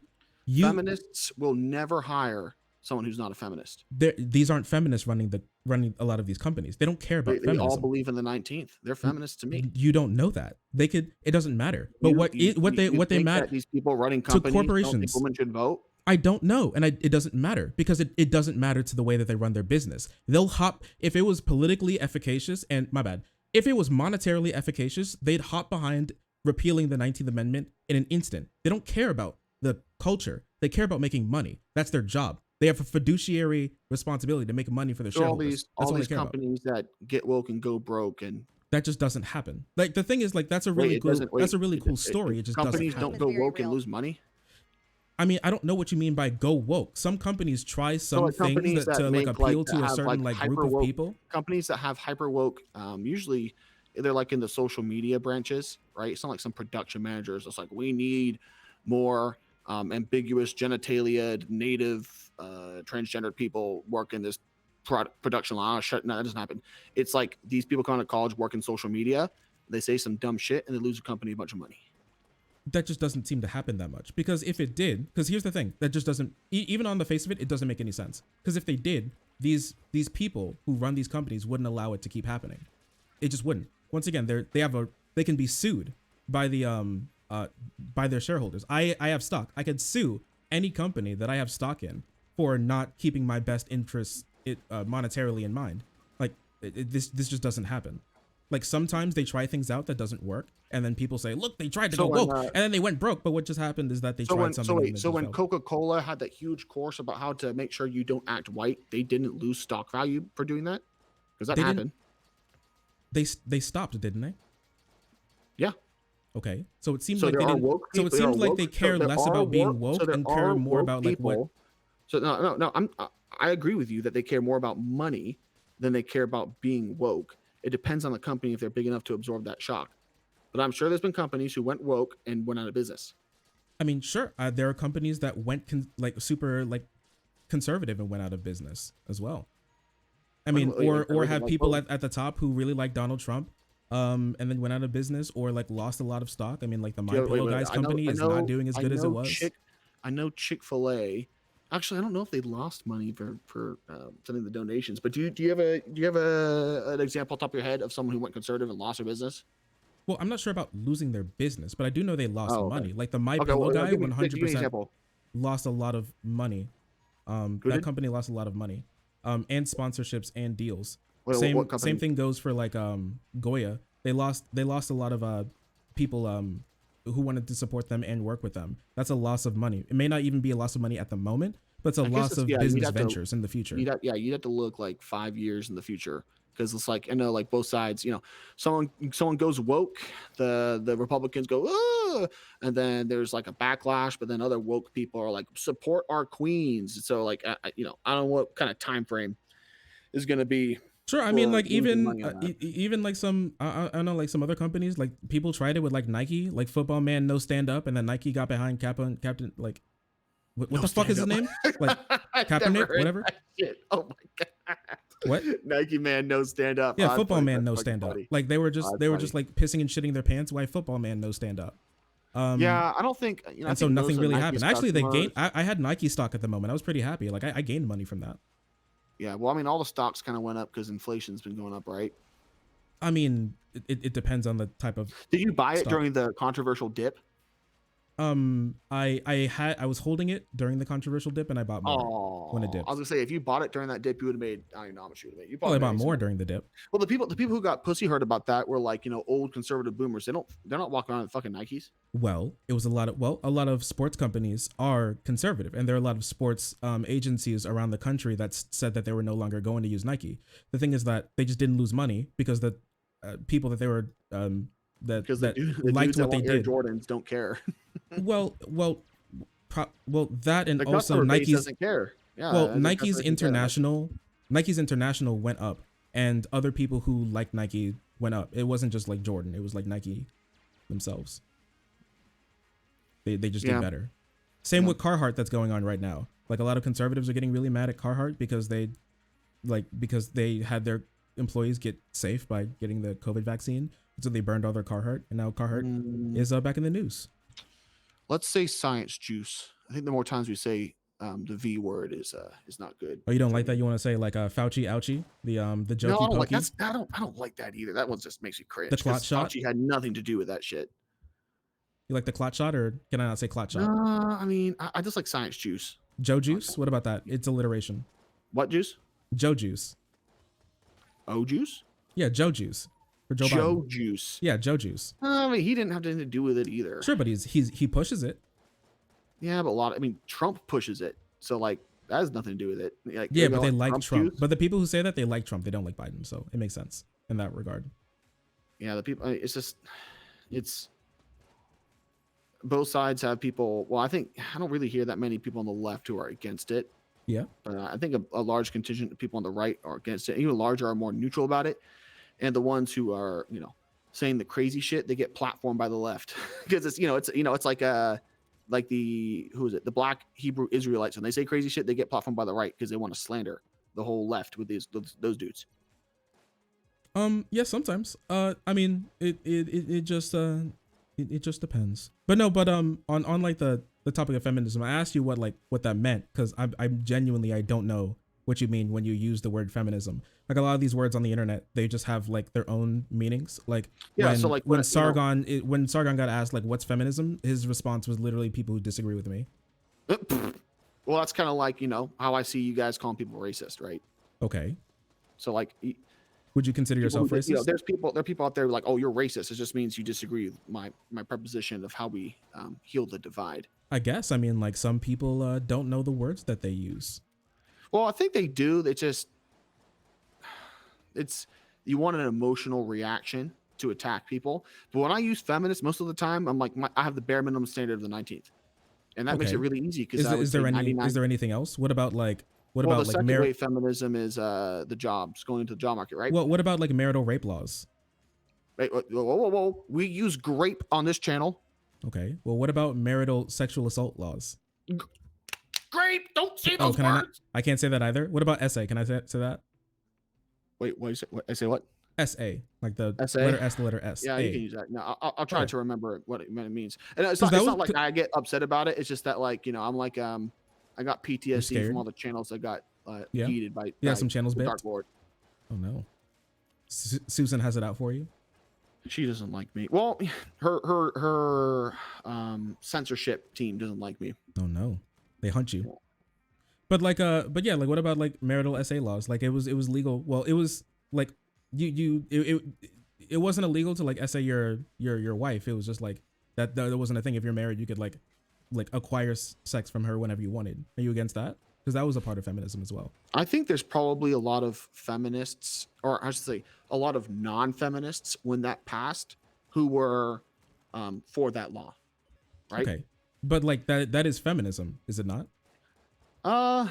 You could say feminists support it. It's like a bunch of Republicans support the NFL. Is the NFL a Republican organization? No. I mean, kind of. It depends on like what you mean by that. The people who run everywhere. The people who run the NFL, the people who own the teams, those guys are way more likely to be Republican. And so maybe not the organization itself, but all of the people who are important in it are. So that affects it a lot. I'd have to see the voting records. I don't know. I think once you get to a certain level of rich, it doesn't matter who you vote for as long as you're cushy with both sides. I don't think, Well, it's not only voting, it's donations. I wouldn't be like the Democrats control the NFL. Because those are very different Democrats than the Democrats on the street. I didn't say control. They influence it heavily. I think the owners control it. I think that NFL owners control the league. Sure, but like they're not like they may be voting Republican, but like their politics and their ideas influence it heavily. So it's a Republican idea to put Black Lives Matter ads on all the games. That doesn't make a lot of sense. Well, like feminists were pushing that like idea, like they were at the forefront of that. Let's keep out NFL because I'll get confused. I don't think that a Republican organization would have such a pro BLM, woke, and racism agenda. They would just be reading the flag, and they probably wouldn't let people protest the anthem either. Haven't a lot of the people who were protesting been reprimanded? At least some of them, haven't they been reprimanded by their teams? I think the influential ones did. It was Kaepernick and his friend, the corner, but now they do it and no one cares. Sure, but like isn't that because it makes money? That's not a Republican. It's not a Republican policy. That's what well, I'm saying. It may not be a Republican policy, saying, like, but it doesn't act like a Republican organization just because Republicans like it, right? So that marital rape law, I'm sure feminists were hugely pushing for that. But I wouldn't consider that law in and of itself a feminist law. Just okay. So how are the other laws feminist laws and this one is not? Like, what's the fundamental difference? What laws are you talking about? Say the 19th Amendment. Aren't there a lot of guys in there who just really wanted their daughters to vote? It's like a watershed moment of first wave feminism. That's what they were out there protesting for. I'm sure there's other laws that you can link it back to, but like the marital grape law, I'm not sure when it came out, but I don't think it was big enough to be its own wave of feminism, was it? I mean, like, not being able to report being essayed by your husband for your like entire life. I think that seems pretty important. Well, the feminists didn't seem to think so. Well, it depends on what you mean by What feminism. year There did may it not come been out? a Or what year did formulated. it come out? I'm not sure, but there may not have been Oh, a okay. formulated movement yet. Yeah, I guess that's called it just that. depends on what year it came out. Because like if it came out like the year after they got the right to vote, then yeah, you could say it's associated with first wave feminism. I just So don't know when it wait, came does out. everything before then, is that not considered feminism then? Before what? The first wave? Like what you would say? Sure. I know there's like feminist philosophy. You know, when it comes to feminist history before first wave, I'm probably not the best person to ask, but I know there was feminist philosophy going on before that. Okay, so there's like feminist philosophy or like feminist beliefs, but you wouldn't call that feminism. Like feminism is only something that's specifically connected to the organization and or I'm political more specific. movement. I'm like first wave feminism, right? I'm like talking about historical movements. Okay, Right? so when you say feminism, you don't mean the ideas, you mean the movement more than anything else? Well, what feminist who believes in feminist ideas doesn't believe in first wave feminism? Do you know any? I don't I know. don't I think. don't know many people in Well, that's what I'm general. saying. Like, I don't, and like honestly, I think if you're being honest here, feminists who push the ideas of feminism think they should vote, at the very least. That's like the first wave. I mean, some do. I do know some people who I do know I some would, women I actually. will go on your stream and say I'm a whatever you want me to say. If you find me a reputable feminist that wants to repeal the 19th, Sure, but that what would does be that what does that hilarious. mean? Reputable? Like what does that mean? What about like just some Like it person? can't just be like one of your Discord friends that wants to LARP. That's what I Okay, mean. but don't you Yeah. call like a lot of like random people? Don't you just call them feminists even though you don't know their political ideology or anything? Well, 99% of everybody thinks they should vote, so that's enough for me to call them a feminist. Okay, and then you just like disagree. Again, like it goes back to like who should have power in society, right? Okay, So like how do you want I to structure guess. society, right? So like again, this is where like I'm like, well, who should vote? Who shouldn't? Well, should they have a lot of money? How much should they have more of a political role for how much money they have? What if it's a rich person taking care of 100 families and they work? I don't know. I haven't thought that through because I know I'm not going to change the system. So why would I spend hours on these thought experiments on something that's not going to change? I'm going to have no power changing. It seems like a I fruitless guess. endeavor to me. Well, I mean, if you just view everything like that, then you'll never change anything because you don't think anything's ever worth it. And I guess like Well, I mean, this will I just be know things. relegated to a your I know things are going to change, but I'm not going to be on the forefront of trying to push back on this position legal does feel a feminism. little cucked. What's cucked about not wanting to get gunned down by the police? That sounds very cucked for like what you believe in. What do you mean? Explain your position. You think that because I don't want to push to repeal the 19th, I'm a cuck? I mean, to say that you don't want to be involved in any of this like political affairs because it's too difficult or I'm too not trying. dangerous. That's why I don't show my face. You can show your face because you won't get canceled because your side has all the social that power. is very untrue. Wait, okay, you've been canceled? I personally haven't been canceled, but I'm not a very cancelable person, just like my personality. There are many people, and I don't know if you want to say that because I'm black, I Your don't get personality, canceled. your political beliefs, because the people who want you canceled have no social power to cancel Well, you. when I go to political protests, I wear a mask because I don't want to be canceled by the police and put in jail. I'm in Kentucky. Do you think It's the not like they're cops very like like know left your wing. channel? Or like, are you doing You do things know the during cops like would target BLM you for? protests, they would track people down by the purchases on Etsy that they had with their shirts, and then go and find them and throw them in jail. Like this Oh, happens a dude, lot. send me that link, that article. That sounds That really article. interesting. Well, whatever. Chat, Do you can have, you do you have a source or just like friends telling you? I did a story on this. Do you like who were you responding to? Was it like a post? Was it what was it? It was an article in a news site. I mean, we can find it if we want. Is this No, it? no, that's all right. No, not we don't talk about it right now. I just like what was it? I just look up Black Lives Matter Etsy arrest. Philadelphia protester arson identified social media Etsy. Oh, so someone who was burning down a building got arrested. Well, I mean, well, no, this I agree person, with them. I think Philly should burn. I don't care. But I well, think that's funny. It's just like I'm getting targeted because Etsy is like you burn a building, right? They threw a Molotov. well, this person did arson. Not everybody who got found out this way was doing arson. Oh, like what were they getting arrested for? Disorderly conduct. It could be rioting. So I know here in like here in random Kentucky they were people's trying to push a houses? law that made it so if you said like "f you" to a cop, during if you said like F you to a cop, and they declare it an unruly protest or unlawful protest, you can go to prison. Oh man, fuck those pigs. It was actually pretty messed up. It was going pretty far. Wait, did it get passed? They tried to pass it, but we have a Democratic governor, so we. But other states aren't as lucky. I know Tennessee specifically, they passed a law that I believe they made it a felony to do protests on federal property or like state-owned property. Yeah, I mean, I just wait. Let me ask you a question. This will be a very fun thought experiment. Do you support defunding the police? It depends on what you mean by that. I support like redistributing funds away from law enforcement activities to more community-based activities. So like, you know, defunding them like a little bit, like you take away some of their funds for something else, right? I mean, sure. But once again, like those organizations could be wrapped up under like the umbrella of police. Like it could still go to their budget. It's just not going to cop cars on the ground. What the police does. Okay. So here, because if it's under their umbrella, it's expansion. Like, you know, if you want like special cops who are social workers and you want to start a new department, that's expanding, right? It depends. But what we mean by police is like law enforcement, cop with gun, vest, like the drug dog, the guns, like throw people in jail, and that's their main thing. Like that's what police are. If you want to say that these are like pushers, right? What? Most of them are like just working in the office. I think it's like 2 to 1. Sure. They're the bureaucratic arm that's keeping men in jail. Sure, but also like a lot of like taking people to jail and or fining them is up to police discretion. Mm-hmm. And so like that too needs to be changed. But if you ask me, but sure, for like this discussion, I'll say that these organizations are going to be not filed under like the police budget, so they would be different. And so I would be fine allocating those funds towards those activities and not the police, in effect defunding them. Sure. No, I disagree. I want to abolish the police. I mean, that is definitely a position. That's fine. What do you think about that?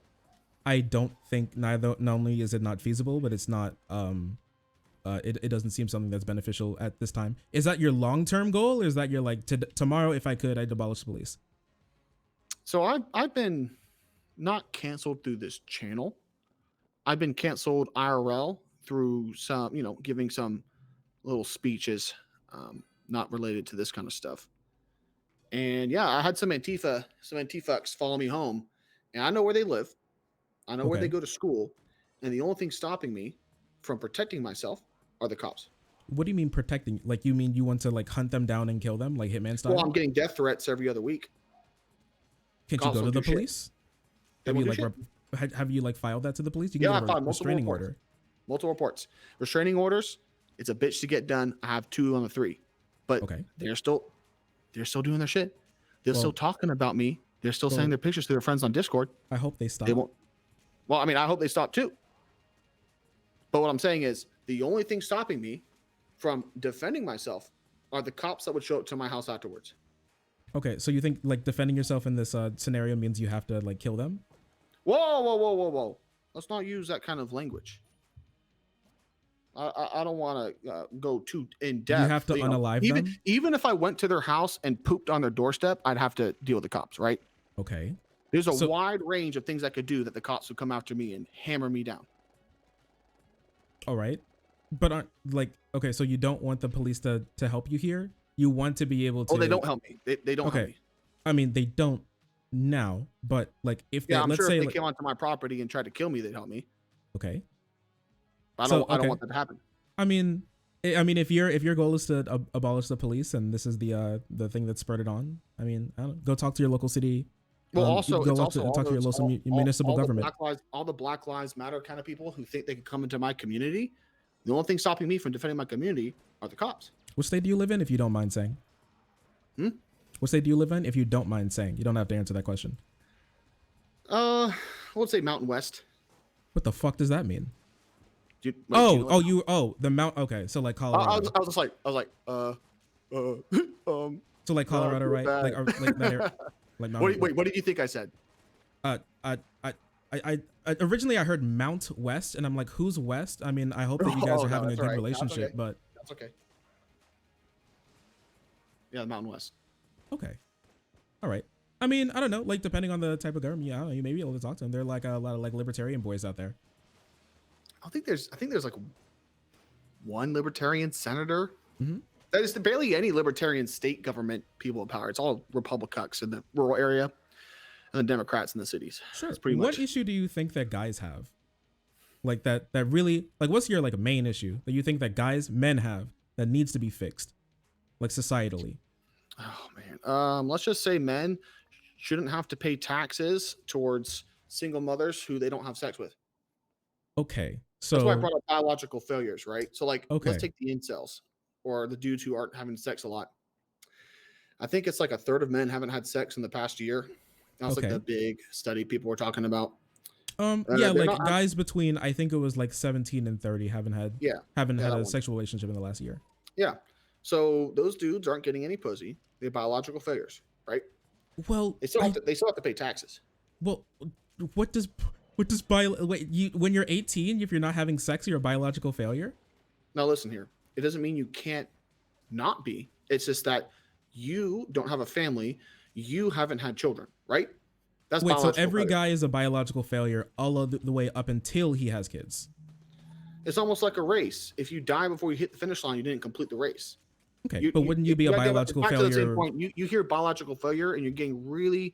No, I literally just want to know what you mean by that. I've never heard this term before. It means you have not propagated your genes. That's what it means. All right, so every guy all the way up until... It's not a judgment statement of like... I know, it's fine. Okay, like I understand. I literally just want to know what you mean. I've never heard someone talk like this before. So I just want to know. How many biologists have you had on your streams? Probably not a lot. Biologists? I've had people who study biology on my stream before. But no people that do it for a living? There's a big difference between like I took a couple biology classes in college and someone worked in a lab. And they do research papers. Well, they help with research papers. That's respectable. Do you remember what kind of lab it was? What do they do? I don't remember. I haven't talked to them in a long time. Right. I like they recently posted a picture of their green onions on Twitter. Is very nice. But I haven't spoken to them about it for a while. I do like the color green. I'll be honest. I collect plants, so. But yeah, so these guys who aren't having children, they still have to pay taxes. Okay. To women who are biological failures, and those are the single mothers. So, aren't the women under this definition? Haven't they succeeded? They reproduced. Yeah. So like for the men, it's propagation, right? Now for the women, this is before you get subsidies for your children. Before we had this system of taking money away from men, if a woman chose the wrong sexual partner to give her children and he ran away, that's a bad move. Because for women, propagating, as long as you're fertile, is a very, very easy task. I guess. I mean, sometimes it's forced on you even, yeah. Yeah, I mean, for most of history, you would say they didn't have a choice in who they were going to have children with, right? That is true. Yeah. But when you give them a choice, a lot of them decide to fuck bad boys who don't want to stick around for the kids. What do you mean by a lot? Can you just like ballpark a number for me? Is it like 20, 30, 40%, 50, 60? Black community is being raised in single mother households. I think it's like 80%, right? It is 80%, but once again, I really feel like you're jumping the gun with why these things happen. Now, let me ask you a question. If you've had a girl, black girl, you fell in love with her and you had kids, would you decide to leave her and cheat and just bang a bunch of random chicks? Okay. Would I decide to divorce her? Would I decide to cheat on her? What are you asking? No, before that, because most of these women getting knocked up aren't getting married. Okay. So like I have a girlfriend. We have like a kid out of wedlock, and you're asking me would I leave her? Just leave the family. Yes. Oh, just like dip and like not do anything. Like leave the family, not be like not try to like take care of the kids any. I just want to like just leave this and ride motorcycles. You can think of like the typical, oh, your dad ain't shit, or like he comes around every now and then, but it's infrequent, right? And he doesn't really care about the kids. He'll just show up to, get the validation of, oh, I have kids, and he's just hanging out with the boys. I would say that you wouldn't do that. I don't get the vibe that you do that. Me personally, no. Like I have a responsibility. Well, yeah, like you would feel obliged to take care of your family, right? Sure. Now, I don't want to be mean to you, but I don't think there's tons of like black bitches like trying to rip out the windows and get your seed. I don't think that's happening, right? I mean, I I'm mean, talking about like a lot. Like you get on Tinder and every second swipe is a match, and they're down to meet you the do same they day. have to specifically be black, or are you just talking about women in general now? I guess we're talking about the black communities. I just said black because we're talking about these black single mothers getting knocked up by bad Okay. boys. I mean, I I wasn't don't like, know. I don't think there's a lot of black women out there getting knocked up by like white dudes and the white dudes run off, but I think like that relationship is 15%. very rare. It depends. Yeah, Like I mean, I'm a sure it lot of happens. factors play into I'm sure it why happened. people divorce. Like that's a really complicated issue for like why family units like break up. Break up. Yeah. Now, do you think that there's women out there who have sex with a tall, aggressive dude who has no interest in staying around for the family, and she's turned on by that, and then he leaves? She's turned on by him not wanting to be No, around no, for the turned on family. by him being tall, muscular, and aggressive. Sure, like some people like that. Do you think women like men who are tall in general? You think that's like a trend? You could say women like tall men?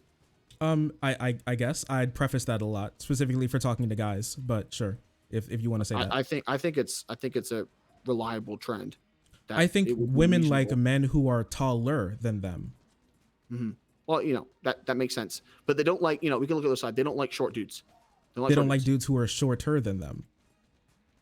Some of them, yeah. It's like everything's on a well, everything's on a normal distribution, or it might be a little bit skewed. Well, Some I women say are that because it's actually like really important, because when you just say women don't like short guys, what you say well, they to a don't. lot of guys who are like They don't. 5'9" to 5'6" is that they'll never get a girlfriend or anything. I But there don't are a say lot of that. women who are like I just say they have to 5'4", work. 5'3" who would love I say them. that when a woman says it's not fair that I'm 33 and I get no attention from men because I'm old, I just go, well, you know, they can't change how old they are, but a dude who's 5 foot nothing, he can't change how tall he is. So the way women treat a 5 foot nothing dude, treat these women over 33 or whatever the age is I'm talking about. That sounds really emotional. What's emotional about it? That sounds You're like recognizing something that's low value. why would you want to treat people worse just because you're treated worse?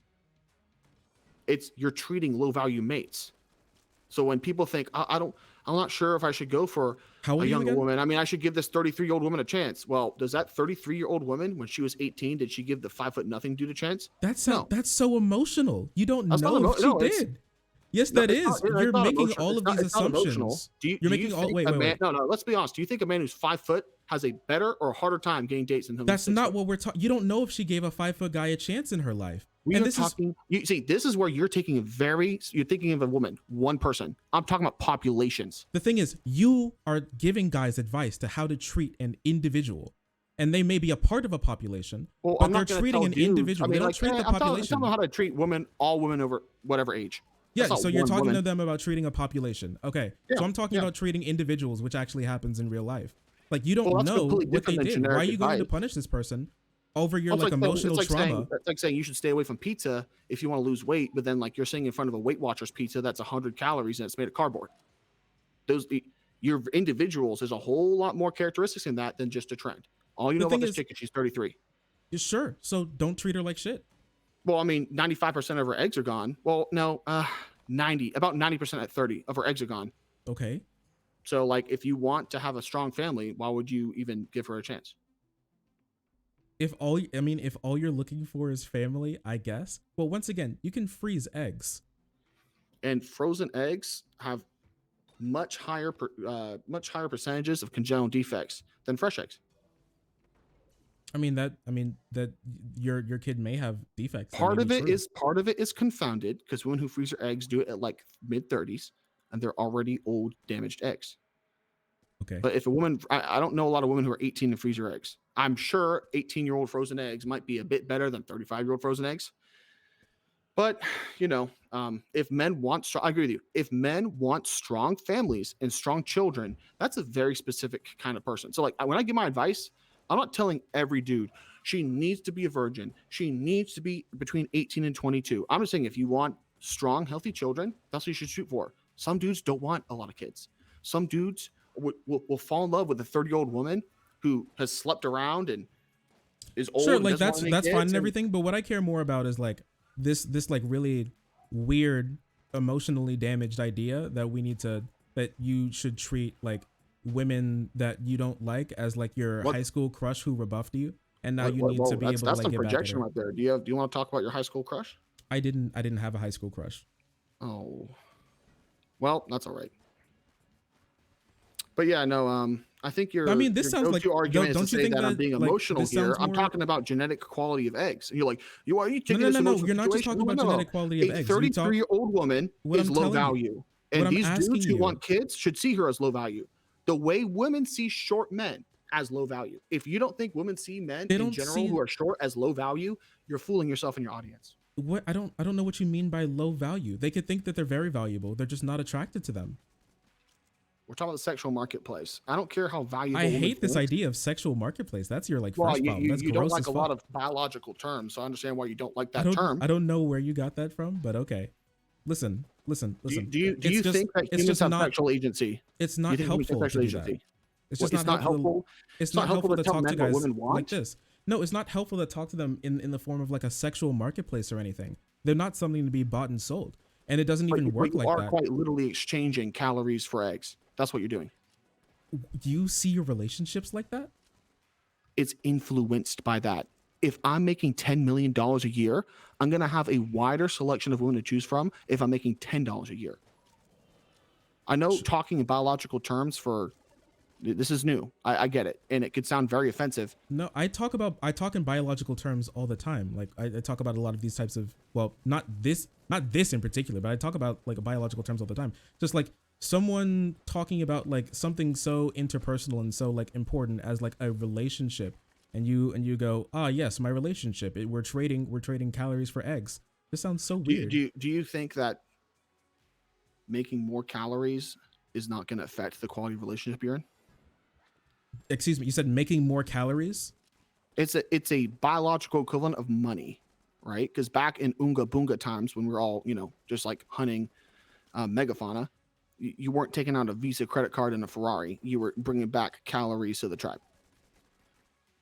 Sure, like bringing Hope the bacon bud, something like that. Yeah. Okay. I mean, it all depends on the type of relationship. I don't know. Yeah, I'm sure some women don't want children, and those women they're not for the men for my channel who agree with my idea of having strong families and kids. Okay. And so here's the benefit. When I roast 33-year-old women for being old and post-wall, there are so many dudes out there who get offended by my content. They're down to get in relationships with them, for sure. I mean, I don't know. I just think this is where like I think we'll just like disagree. It seems like you just kind of want to be a bad person because it just makes you feel good. Like what's bad about wanting strong children? We're not talking about wanting strong children. This is I'm not sure if other people that you debate let you get away with this, but this is like I'm not gonna let you. Tell me why I'm a bad person. No. I just like to set this point down that you sit here and you go, when I make fun of these women, I clown on these women. I call them gross, disgusting. I call them old and losers, and I call them this and that. And I say, why would you say that? And you're like, wait, what's wrong with what? You call people racists. When have I called you racist here? No, I'm not saying me. I'm saying you call people racists. Do you think there are racist people in the world? I think that you call more people racist than are actually racist. You haven't watched any of my content. I would much rather being called. You haven't watched any of my content. How do you know that? Post-wall. Oh, I'm just saying. I bet you call people racists. Do you call people racist?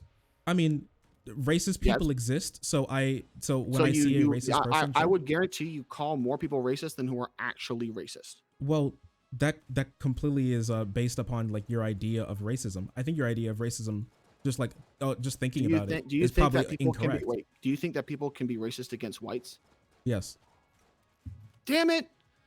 At least like I don't know how stupid you think I am, or the type of stupid people you speak to. That's not stupid. That's ideology. That's not. It's stupid. There are large leftist organizations who have changed the definition of racism to power and privilege. So the thing is, like, that is racist against white people. Here's the thing. That can be true. Like, if their definition of the word is power plus privilege, so basically what they're saying is systemic racism is what real racism is. And that's the best way that we can think about to solve actual interpersonal and societal racism in the country, then that would be correct. You can disagree with that analysis. I disagree with that analysis, but that's not incorrect. That is technically racism, and by that definition, you can't be racist to white people in America Because they run almost all of like the influential systems in this country, Well, and I typically mean, not to the detriment of white people. what percentage of Joe Biden's cabinet is white?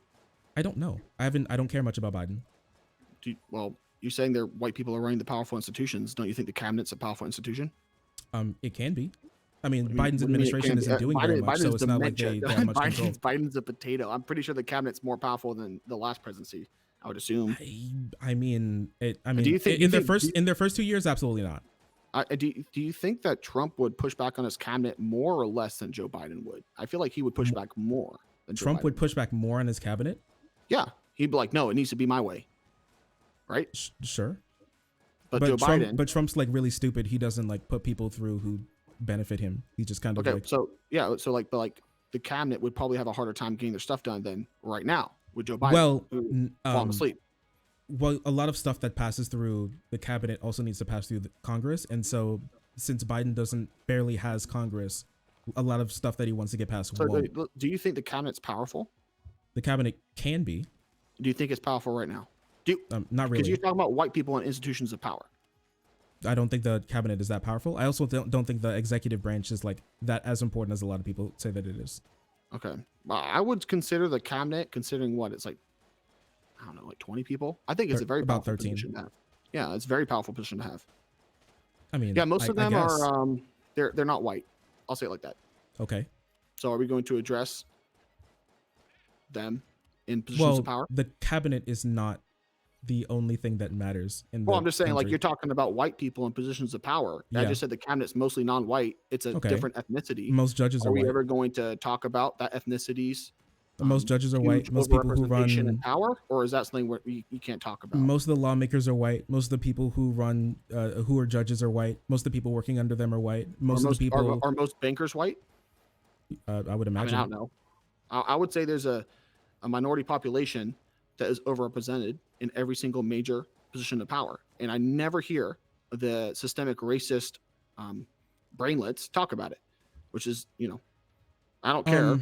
It's their society they're trying to run will fall apart. It just kind of depends. Well, why wouldn't, I mean, why would they? Like, you would have to give a reason for why they would talk about this certain thing. Well, they wouldn't do it because they're getting funded by that group of people. They're getting funded by who? The group of people who are overrepresented? Yeah. Like, just okay. Sure. So let's get back to me being a bad person because I make fun of people. I think that's a more interesting conversation. I mean, I think people who just want to make fun of people that they just don't like, you're just kind of being a dick. I think that makes you a bad person. All I do is just make fun of people? I didn't say that. I said that's something that you do. Okay, so like, what makes me a bad person? I just said that makes you a bad person. That makes you a bad person. Oh, me making fun of people every now and then? So is Stephen Colbert a bad person? Probably, yeah. So I think you just don't like roast humor. I'm fine with roast humor.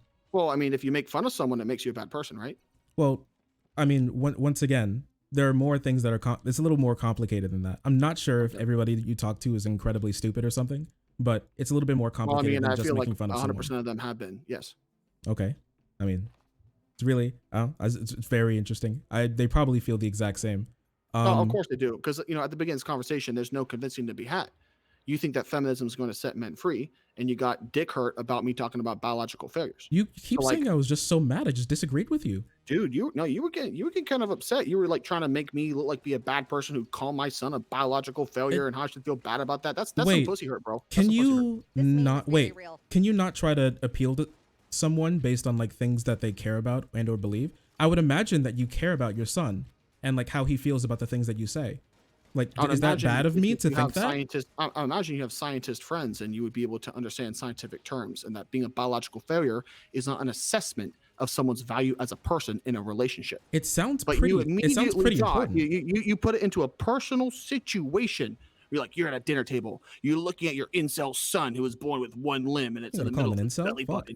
He is a biological failure. Would you tell him that? I'm like, bro, I'm talking about populations and gene propagation. Why are you putting me in this situation? It's kind of weird. The thing is, like, that's something that actually happens. Like, you can talk about that in that way, but people will. Well, if you want to talk about individual stories, you're not going to be able to talk about a lot of genetic trends. The thing right? is, when You we're you talking can use a when we talk to microscope. individuals, that I think that's really important. Like the Yeah, conversation that we have in between it each depends other. on it's important. It depends on what you're talking about. I can use a microscope and look at a cell culture and tell if it's cancer or not. But if I'm looking at, I'm not going to be able to use a microscope on someone's face and tell them, hey, you got a massive growth on that side of you. You get that fucking checked out. Go to a doctor. So it's different tools to assess different, All right. I scales. don't think there's anything wrong with like bringing up like a personal story to get someone to think a little bit about like something that they said. That doesn't have to be incredibly emotional. I'm just trying to tap into something that I think that you cared about, which was the way that your son would feel in this situation, like someone close to you, Son, someone that you loved and cared you about. haven't propagated your genes yet. They would literally look at me and be like, yes, I know. I mean, don't if you do that a lot, don't I mean that could hurt them. Do you disagree with that? Why would I do that? That's like me, it depends how old they are. If I got a 35-year-old son who's trying to be all-star Minecraft player and he has nothing of his life, yeah, you kind of want to use a little bit of the stick instead of the carrot. Okay.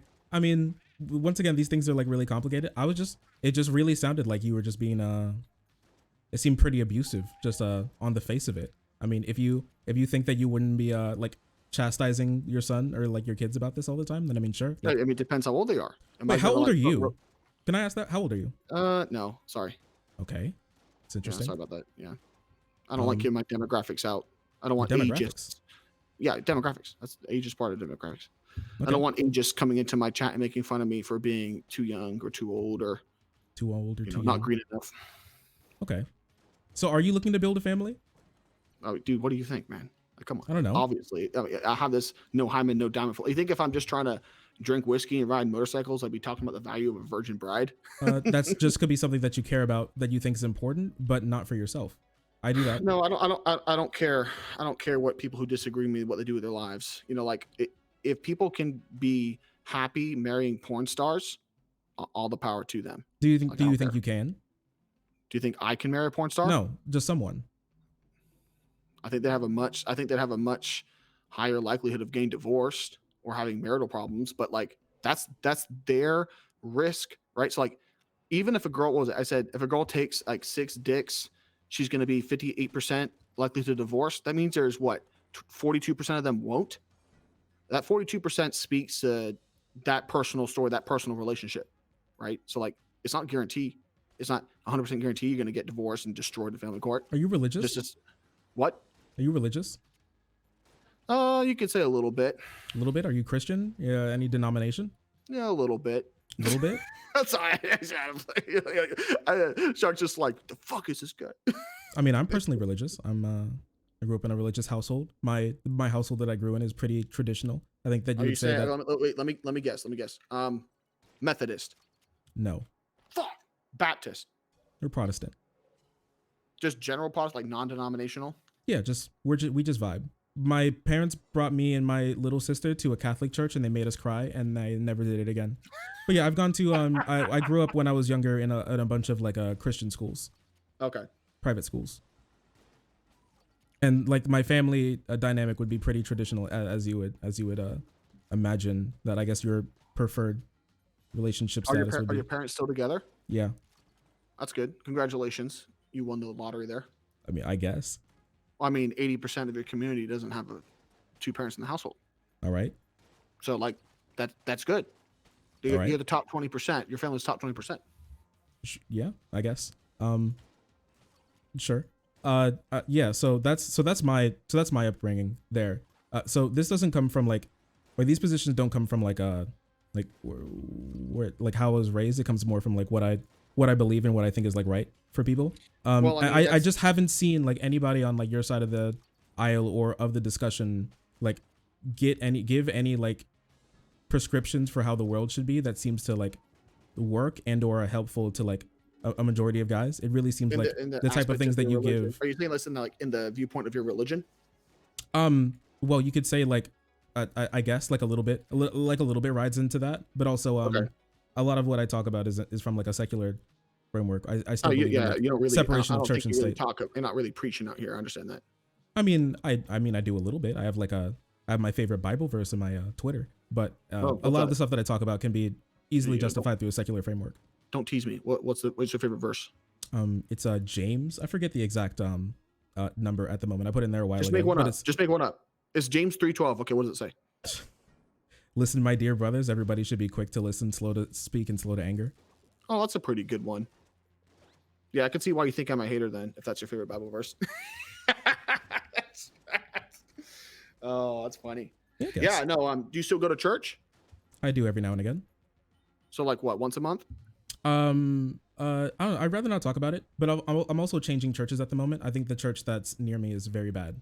Oh, okay. No, I understand. So you're like changing church, trying to find a new church is like dating, isn't it?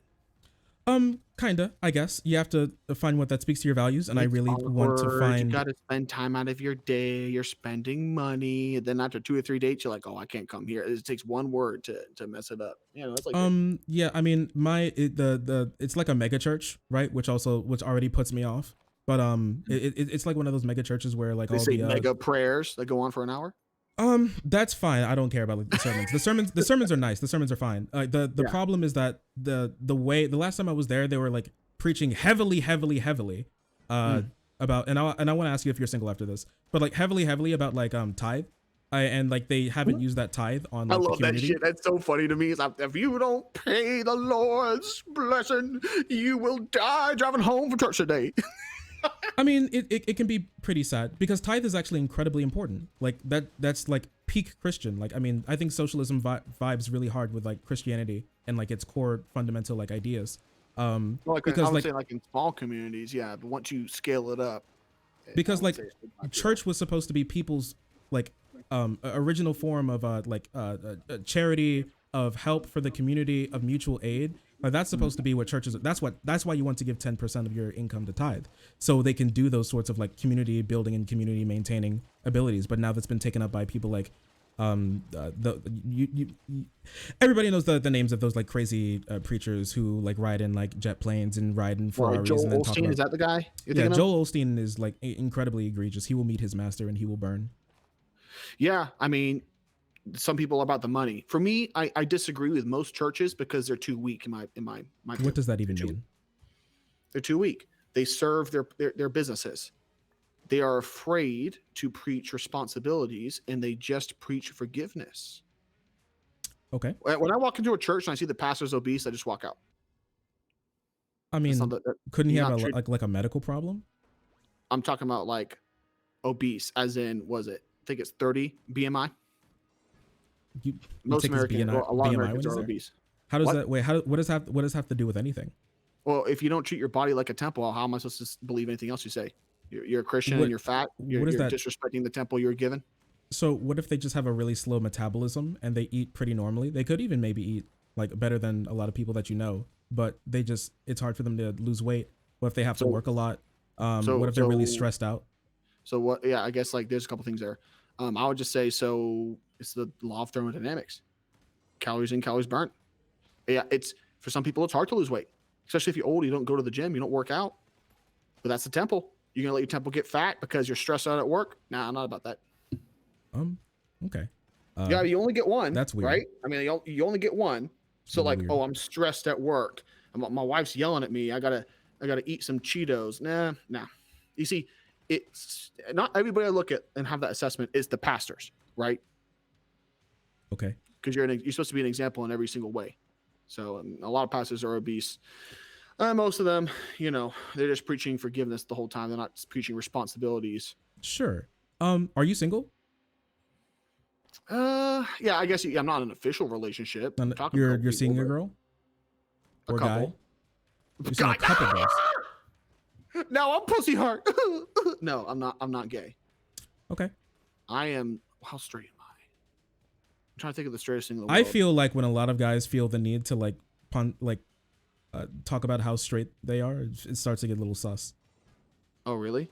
It definitely gets sus. Well, that's just your preconceived bigotry about straight men.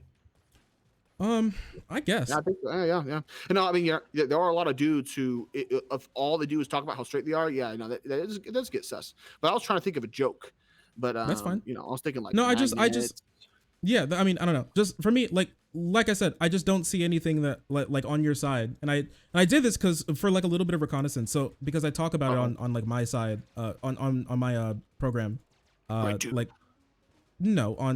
antidote. Wait, are you not podcast. BreadTube? I mean, I don't necessarily consider myself breadtube, but you can like. Fuck, bro, I messed up the title. Then you should have told me. It's fine. You know what? You can call me breadtube. It's fine. I used to post on r/breadtube. I don't anymore. They're filled by insane people. Oh, no. But yeah, like I just like I mean I don't know. I just from when I take like a lot of things that people like you say and then I put them like to task and think about them. A lot of them, for one, don't pass the sniff test, and two, like don't pass like what actual reality is like. Are you smelling my sweaty t-shirt to see if you want to mate with me? Maybe. Are you a top or a bottom? Bro, how could you not laugh? How tall are you? I just gave a joke about the t-shirts and didn't even chuckle. I'm a failure. I'm sorry. I am nothing. I didn't mean I am to. a worm. I'm not a. I don't laugh a lot. It's not my blood. That's okay, man. I'm not a very extremely emotional person. Well, I think I got you to chuckle like twice, so that's giving our heated discussion. That's good enough for me. That's what you need. But yeah, I don't know. It just seems like a lot of guys get hurt with a lot of stuff that you preach. And people. I guess it depends. Like, let's get an example. So, like, what do I preach that might hurt men? So, what's here now? Don't let me make assumptions. Let me ask you. What do you think about the word toxic masculinity, or the term? Does it exist? Yes. To Okay. people who talk about it, do I give them any credit? No. They're typically feminists, and I don't let feminists talk to me about masculinity. Okay. All right. What do you think about my masculinity? Do you think it's bad? Do you think it's cringe? A cringe masculinity? How you think I would engage with like women? You don't think I'd stand up for myself? It's almost like it's in a weird sort of way, because you talked about earlier how men enforce toxic masculinity. I don't give a fuck about your masculinity. Usually it's females that judge that, right? Now, like, and here's where I would think that men judge masculinity much more. What do you say? I think men would judge masculinity much more. I mean, I guess it depends on if they verbalize it or not and what you want from them. Yeah, I mean, like a lot of dudes, they go to the gym, they get those cars, they do all this sort of like posturing and stuff, and it's not for women. And even if it is, it's wrong, because women don't usually care that much about it, especially for if for what you talk about, which is I guess which is like a long-term relationship. Women don't care about that. Do you think women want to be in relationships with men who are physically fit? I would say going to the gym is very important. It doesn't matter that much to women. For looking for long-term relationships, it doesn't matter that much. I guess we'll have to do a study, right? Or find a study. And, I mean, I've measure pounds. I've looked at like worldwide surveys on like 11,000 women, and one of the most important things for women looking for long-term relationships is an attractive smile. Like physical like attractive, symmetry, right? Sure, like some symmetry, an attractive smile specifically, and that can mean different things to different people. And things like humor, how kind and supportive you are more important than the way that you physically look. Now, if you're looking for girls and not women, and if you're looking for like to fuck a bunch of girls, and not like be in a long-term marriage, then sure, go ahead, like hit the gym like every single day, get your like massive six-pack. That'll attract girls looking for like short-term hookups, but not like women looking for long-term relationships. Like I roast people in the manosphere a lot, especially the dudes that just talk about how much pussy they get, because just because you get a lot of pussy, they're like, I'm valuable as a man because I get a lot of pussy. I'm like, I don't care what women think about men, right? So it's like, if you're looking for a long-term relationship with one woman, once you get that wife, you shouldn't really care what women are sexually attracted to. You should try to be sexually attractive to your wife, but I don't know. Then it becomes an individual kind of thing. But your masculinity, I mean, I would say you should go to the gym more.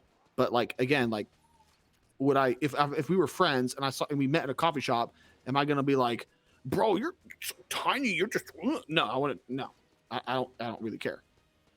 Sure, is like size. Are you like, what do you think? Are you less masculine if you have less like height or whatever, or like width?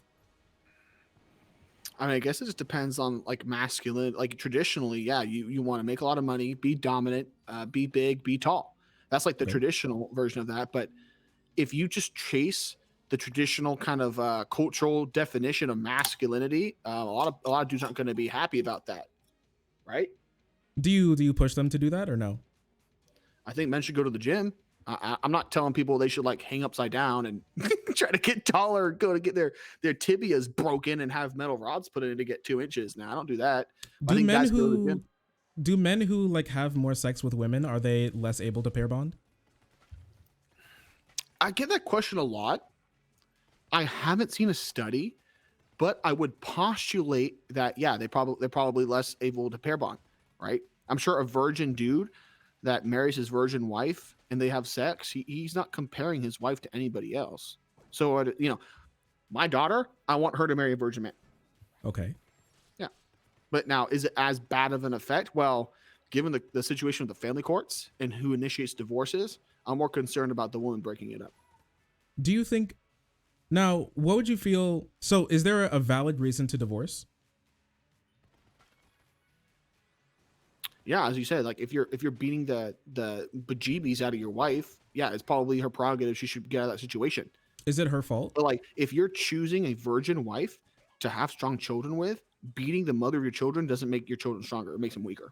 Okay. Is it her Or fault for choosing that partner? I Are mean, there if it's things an she could have arranged, done if to it's an not choose arranged, that partner? wait, what? Repeat that question. No, and we're just talking in like just general society, not like Okay, dowry no, you're arrangement. good. You're good. What did you say? We're not talking about like dowry arrangement. I'm just talking if a girl is like out and she's in college or whatever, and she meets a guy and they're nice, and they like hit it off, and then they get married, and then he like beats her. Are there things? Is it her fault that happened? Are there things she could have done? Is she a bad partner? Bad like is she stupid? Is she dumb? Is she bad at picking partners? I mean, I guess it depends on if he's showing any signs of aggression before they get married, or did this just come out of nowhere? Because I for me, mean, it's like the idea that a dude just suddenly snaps and starts beating his wife. I feel that's a minority of cases. I don't think that happens that often. don't you think that don't so you said that women are attracted to more aggressive type guys. Do you think that they should, or is that a bad thing? Or they should be attracted to more like passive type guys?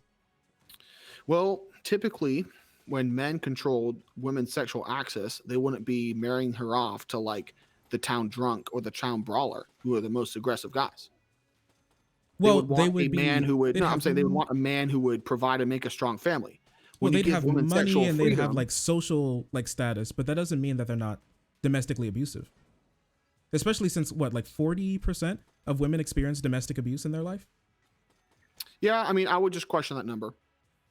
You think they're lying? I think some are. What I about the wouldn't say guys all. who report like, SA? Are they lying? Or at the same rate? I think a man to say he was sexually assaulted. Oh my life! I just broke my rule. Look what you've done. You can say sexually assaulted.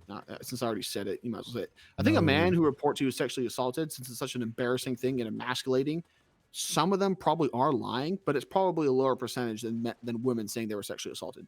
Do you think it's easy for women to go and say that they've been sexually assaulted, make that like case go to the court and stuff like that? It's not easy for them. I think it's really not easy to do court at all, right?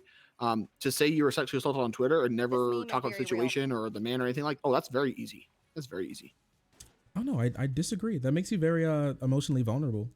They get victim points. To be They shitted get on. support. They get supported by their entire social circle. That's a boom. Not always. There's a lot of women, and I know like actually a decent amount of women in my life who've experienced this, who've parents, grandparents, families, friends accuse them of lying, of not doing enough to not get assaulted, of saying the fact that they're scared to go to the police be indicative of them actually just lying, even though like the police can can exacerbate the situation. Oh, I definitely think that there are women out there who were sexually assaulted and have reasons not to go to the cops. But if they don't go to the cops, I don't care about it. So That's I mean, what it is. what if it's so you don't care about if someone's been assaulted if they don't go to the police? If they don't file a police report and they're getting, because what's the stat? It's like 5% of dudes are doing like 80% of the grapes. It's like a very small set of dudes who are doing the majority of them, right? The idea that it's just some friend and back from the dorm, that happens, but the majority of the grapes, it's done by a minority of men. And if there's if they're not getting police reports on them, there's not a bunch of evidence being piled up, they're really just kicking the can down the road to make it harder to convict them if they're actually getting raped. But isn't their situation important to that as well? What if they'd be putting themselves in a dangerous position to do that? To report. Sure. Or even confront someone assaulting them, like in the moment, or try and get some information on them so it'd be easier to. I mean, it just comes down to female biology and psychology. Unfortunately, in nice modern society, we don't really talk about the fact that grape was a valid form of reproduction for the majority of human history. And that leads to permanent biological changes. There's a reason a lot of grape victims feel immense shame because they orgasm during grape and they don't know why. They don't know why. Now, if a woman is, I don't want to say rational, if she doesn't want to get graped and she can think ahead, oh, she can bite a dude's schlong off. I'm pretty sure if a dude got his schlong bit off, he's going to try to go to the nearest hospital to reattach it before it goes. But, you know, that's a different set of situations. It's what's worth more to a woman's life, or what's worth to a woman, her life or her not getting raped. And if a woman chooses either or situation, I can't blame her. Like, if a woman dies trying to defend herself from getting raped, that was her choice. If a woman doesn't want to die, so she lets herself get raped, that's her choice. That's not my life. That's her choice. All right then. That is definitely an interesting take. I don't know. I just think I find it very difficult to say that assault like didn't matter. There are a lot of hurdles and difficulties to the reporting that type of stuff. Not only like the social stigma and also you having to like go to court because they have you need to face the person again. That's a pretty big thing. A lot of women who were raped and were shamed by their families. I know a lot of men who were falsely accused of rape. I mean, sure, that does happen. So like, you know, it's the victims on both ends. It's the women who use rape accusations because they know it's a hot button issue. I think to destroy men for whatever reason, they're the ones damaging. The women who are scared to make a grape report or talk about grape because she's scared people are going to say she's lying or didn't do enough. I mean, I think, I don't know. I would focus on the victims who are actually assaulted, including men. If a man gets falsely accused of grape, gets sent to the slammer, and then gets raped in the slammer, is he not more of a victim than a woman who got raped? He didn't do anything. He's getting raped multiple times in jail. This meme is very I feel real. like I'd rather get raped once than get sent to jail to get raped and be imprisoned and be a felon. Real. I think that's worse than getting raped once. The thing is that while that could be true, that's so incredibly unlikely to actually happen. Well, we don't know. I mean, there was a black man who spent 20 years in jail in Colorado. Dreamed. Let me say this. There was a black man that spent 20 years in Colorado because a woman dreamed he raped her. That Riverboat, thank you so much but it's horrible. For the raid. I really appreciate you. Hello, nice to have you. But I'm debating right now. Horrible. It's weird. Yeah, I mean that a vast majority. I think the number goes between 4 to 7% of accusations are fake, and it depends on what you mean by fake. If someone accuses another person of assault, but they got the wrong person, but they genuinely believed it, is that fake? What if there wasn't enough evidence and they didn't get convicted? To do numbers on those studies, right? Because who's doing the study? There's so many I swear I got raped, but he didn't get convicted. But I swear I got raped. Is that not getting convicted just because she says she promises it happened? Well, for when the court system figures that out. What all I'm just saying is that this idea that it's right. Really prevalent or anywhere near prevalent that guys get accused of that type of stuff when it evolves into anything is wildly incredibly low. So maybe we should punish women who make false accusations the same level we punish men who rape. No, but we should punish people who make false accusations. We shouldn't? Well, I mean, we should punish people who make false accusations. Not at the same level, because if a man is falsely in prison for rape, and she lied about that, why shouldn't she face the same consequence for those actions? I mean, that doesn't happen with anything else. We don't. That's not. That's not the standard. It's a cultural hot button because women are saying, "Oh, I can't say it because this, and this." Men are getting sent to jail. False accusations are a hot story. This mother So slamming racial also, slurs and wait, this guy's just trying to. Oh, thanks, mods. Okay, go on. oh, good. Well, so you care about like people getting assaulted, right? I mean, like in the trivial sense of like I don't want people to get assaulted, Okay. but like You think it's like bad for society? Because like not only do you get like assaulted, it I causes think like society, I think current society is bad for my family, okay. But like right? but for this issue in particular, like Okay. it's been shown to like if you've been assaulted, it results in like over $100,000 lost in like net worth over your lifetime or more, depending on like how bad it was. And if So it was like a this is legit assault, it probably changes the quality of everything else too. okay, yeah. So what if like we passed a law like that, but what it does is it leads to less people going to the police for assault, men and women, leading to more assaults happening and more assaulters not going to jail. Is that like a that I don't think that'd be beneficial. That's the yeah, no, that's the argument against it, right? That women are going to be scared that if Not just they women, don't prove guys their too. case in Their court, assaults matter. no, what I'm saying, like women and men are going to be scared that if they try to expose their assailant, that they might get found guilty and get sent. But there would have to be, I think it has to be a different. It can't be you lose that case, you get sent to jail. It's that a new case starts up, and it's up to the lawyers to prove that there was a malicious intent to accuse him. That's a huge thing. You have to pay for lawyers. You have to like now be Well, hey, accused of it's like used lying for a yourself. man to pay for lawyers to defend himself from a false accusation. I don't think laws. I don't think like representation in court should cost any money. So that's what I want. But as long as we still have that, Take it up I with think the that's what lawyer. we should be fighting against, and not like trying to make more Well, I'm people saying you see my point, right? get Like assaulted. it's not just if you lose a grape trial, the girl goes to jail. It's a separate trial.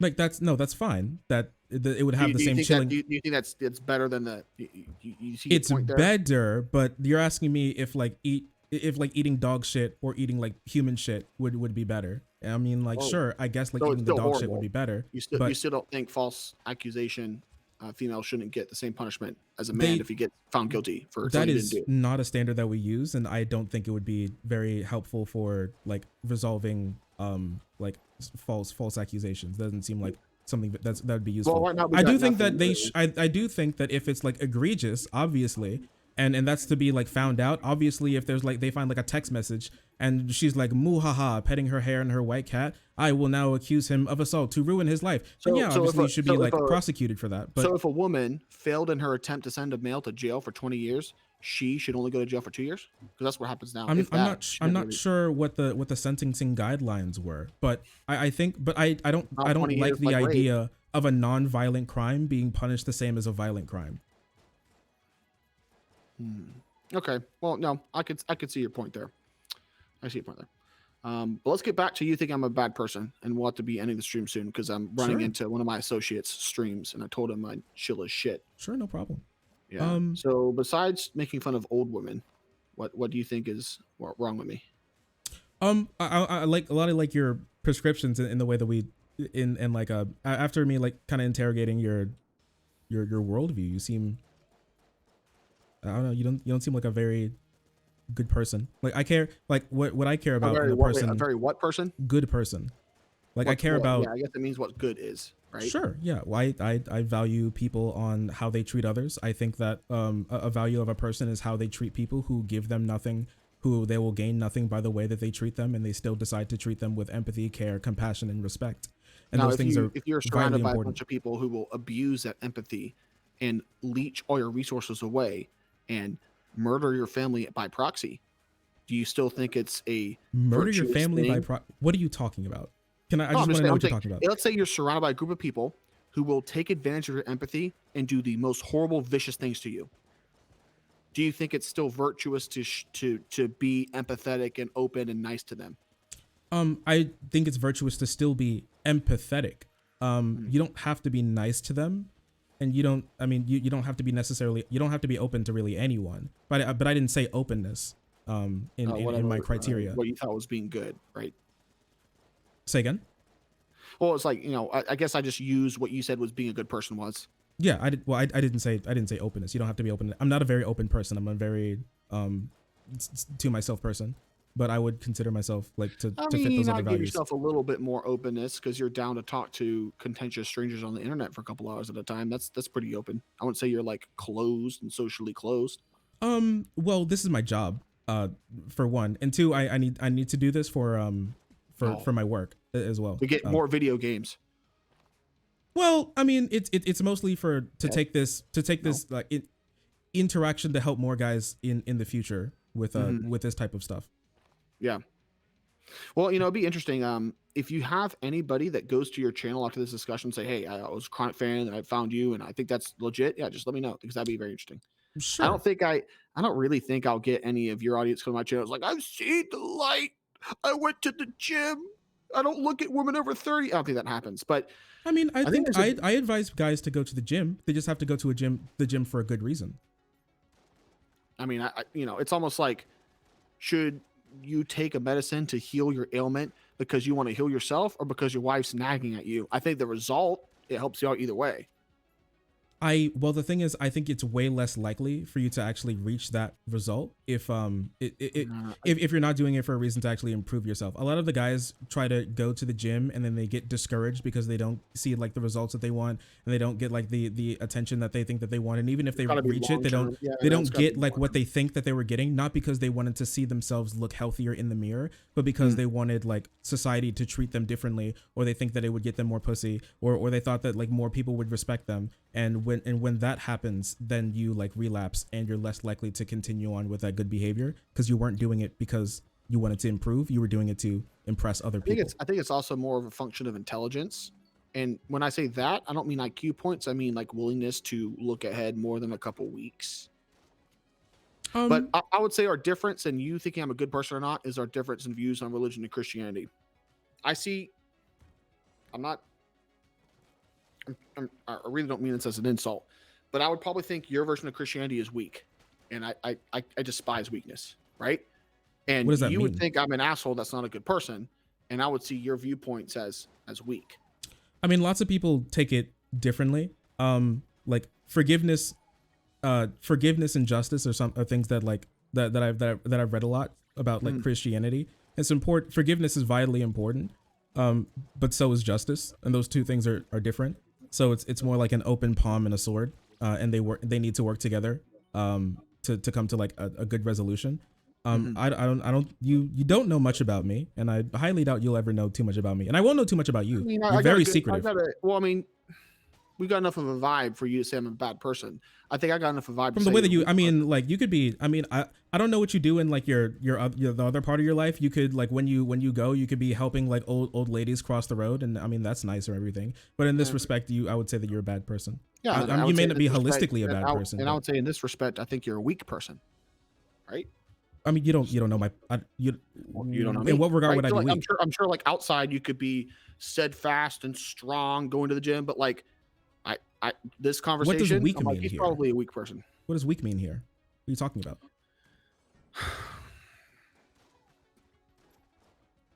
Physically, empathetically, letting yourself get taken advantage of. You said you're insular. You're not really social. That's kind of a form. Now, being socially weak, don't take weakness as like you're a weak little worm. That mean anything. Like there's dudes who make millions of dollars who are socially weak. What does socially weak mean? Well, you say you don't really meet a lot of people. You're not out and about in your real life. What not? You don't like it. I mean, wouldn't that open me up to getting hurt more? It means weak people get hurt more. If you got frail little bones, you're not going to go to the gym because you could trip and break them all. Well, I mean, I think a lot of people who are like supposedly hard or strong or whatever, they do get hurt more. I think it's especially for men get hurt a lot, but especially for the guys who like profess how like strong they are, they're the ones carrying the most amount of trauma, not because they're like more prone to getting hurt, but because they're less prone to actually being able to resolve that hurt. Yeah, I know. I can see, it's kind of the same thing as like someone saying they're straight every day of their life. I can kind of see a little bit of that. And that's just been proven with like just guys in general. Guys are just really bad at processing emotional pain. Do you think that you're good at that? Do you think that you can process being hurt? What does being processed mean to you? Being able to understand it, resolve it, be able to get past those feelings and be able to healthily move past them without suppressing them and without denying them. Yeah, it's like, oh, move past the feelings, but don't suppress or deny them. So are you still feeling it, or do you not feel it anymore? You know, everyone feels the feelings. Nah, that's not Okay. what we're talking Now about. let's say It's there was how a we breakup. act Let's on say it. there was a breakup. Yeah. What is processing that? Does it mean like 2 years later you don't feel sad about it? 5 years later you don't feel bad about it, or you feel sad and like, I feel sad, but it's okay. Like, what's processing for you? I wouldn't even say saying that it's saying that it's like okay is necessarily processing that. That could be hiding a lot of feelings. I think more like being able to understand that you're hurt, accept that you're hurt, and not like beat yourself up, or or over that, be able to like get through those feelings, like understand this happened, it's over now, and to be able to not drag that sort of like pain and trauma into like other relationships. Guys are really bad at doing that. Guys don't process emotions typically when they get hurt. I mean, I see that in a lot of women too, but I guess I would probably agree with you that men, when it comes to emotional turmoil in relationships, probably move slower than women. Do you That's help why guys with there's that? like that. What? Do you help guys with that? Do you ever talk about that? I make them laugh. I think comedy is a great way to help men with pain. Am I like telling them how they should, it depends on the situation. Like if a dude gets hurt because his dad was beating him his whole life, he's probably not going to find too much sauce on my channel besides just laughing, right? But if a dude gets hurt because a woman played him bad, oh, he'll probably find a lot of sauce on this channel. Now, will he Do you agree think that's with my healthy solace? philosophy? What? Think that's healthy solace? It depends on what he wants. If he can exert his anger through laughter, goes to the gym, like I say, and then moves on, and he doesn't believe in my philosophy, but he just likes the comedy. Yeah, that's healthy. If I had Not to every ask dude you, that goes to my channel has the same beliefs as me. It's like a sure. spectrum, right? If I had to ask you, who do you think is more at fault for the problems in society, men or women? Or do you think it's equal? Oh, dude, this switches all the time. People go, "Oh, it's women because divorce and they have the choice," and then other people go, "It's weak men because they allow them to. We could step up and stomp out the feminists right now." I mean, I think it's both. I would just say both, honestly. Now, the important thing is there are no laws, no feminist cultures that force women to do anything. It just gave them freedom, right? Women choose to divorce their husbands. They choose to abort their children. They choose to make false accusations. The feminists aren't mandating any of that. Women individually choose to do that. So it's like, Well, you gave them access to the armory. And if she decides to divorce you, take the kids, the house, and alimony and child support, she went to the armory herself and grabbed the gun. The people that gave her the key, they're not, I wouldn't say they're responsible. so like, it seems like freedom comes with a lot of responsibility as well. Like Yep. when now women have the freedom to drive a car, but now that they can be arrested for drunk driving. Like they just because they're not like held responsible in like necessarily the same way. But I mean, I think that would be really supported by your political ideology more than like anything else. Like especially when it comes to like the differences in how courts treat men and women. What would be what's being supported by political ideology? So you think so? Do you believe that it's like a woman's position to like rear kids, like raise kids? Like that's the place of women. They're like biologically they're just better at it than men. I mean, they have tits, so I'd say so. So they're just like biologically by default better than men at all points in time, typically on average. I mean, if you had kids? 2 islands and you gave like 100 men 100 babies, 2 months old, and 100 women 100 babies 2 months old, yeah, those kids are gonna die. On like the men's island. I'm talking about the kids on the men's island because they can't breastfeed them. Sure, Yeah. but let's say they have like all the technology to be able to give them like the milk that they need. Okay, okay. Well, let's just say they had access to the same breast milk that the woman had because like in society, like guys don't need to breastfeed their kids. They don't I'm need saying like a woman around. Breastfeeding's better than bottle feeding. Sure, but still, like some women, it's fine to not breastfeed. I mean, if there's like a medical issue that she can't breastfeed, sure.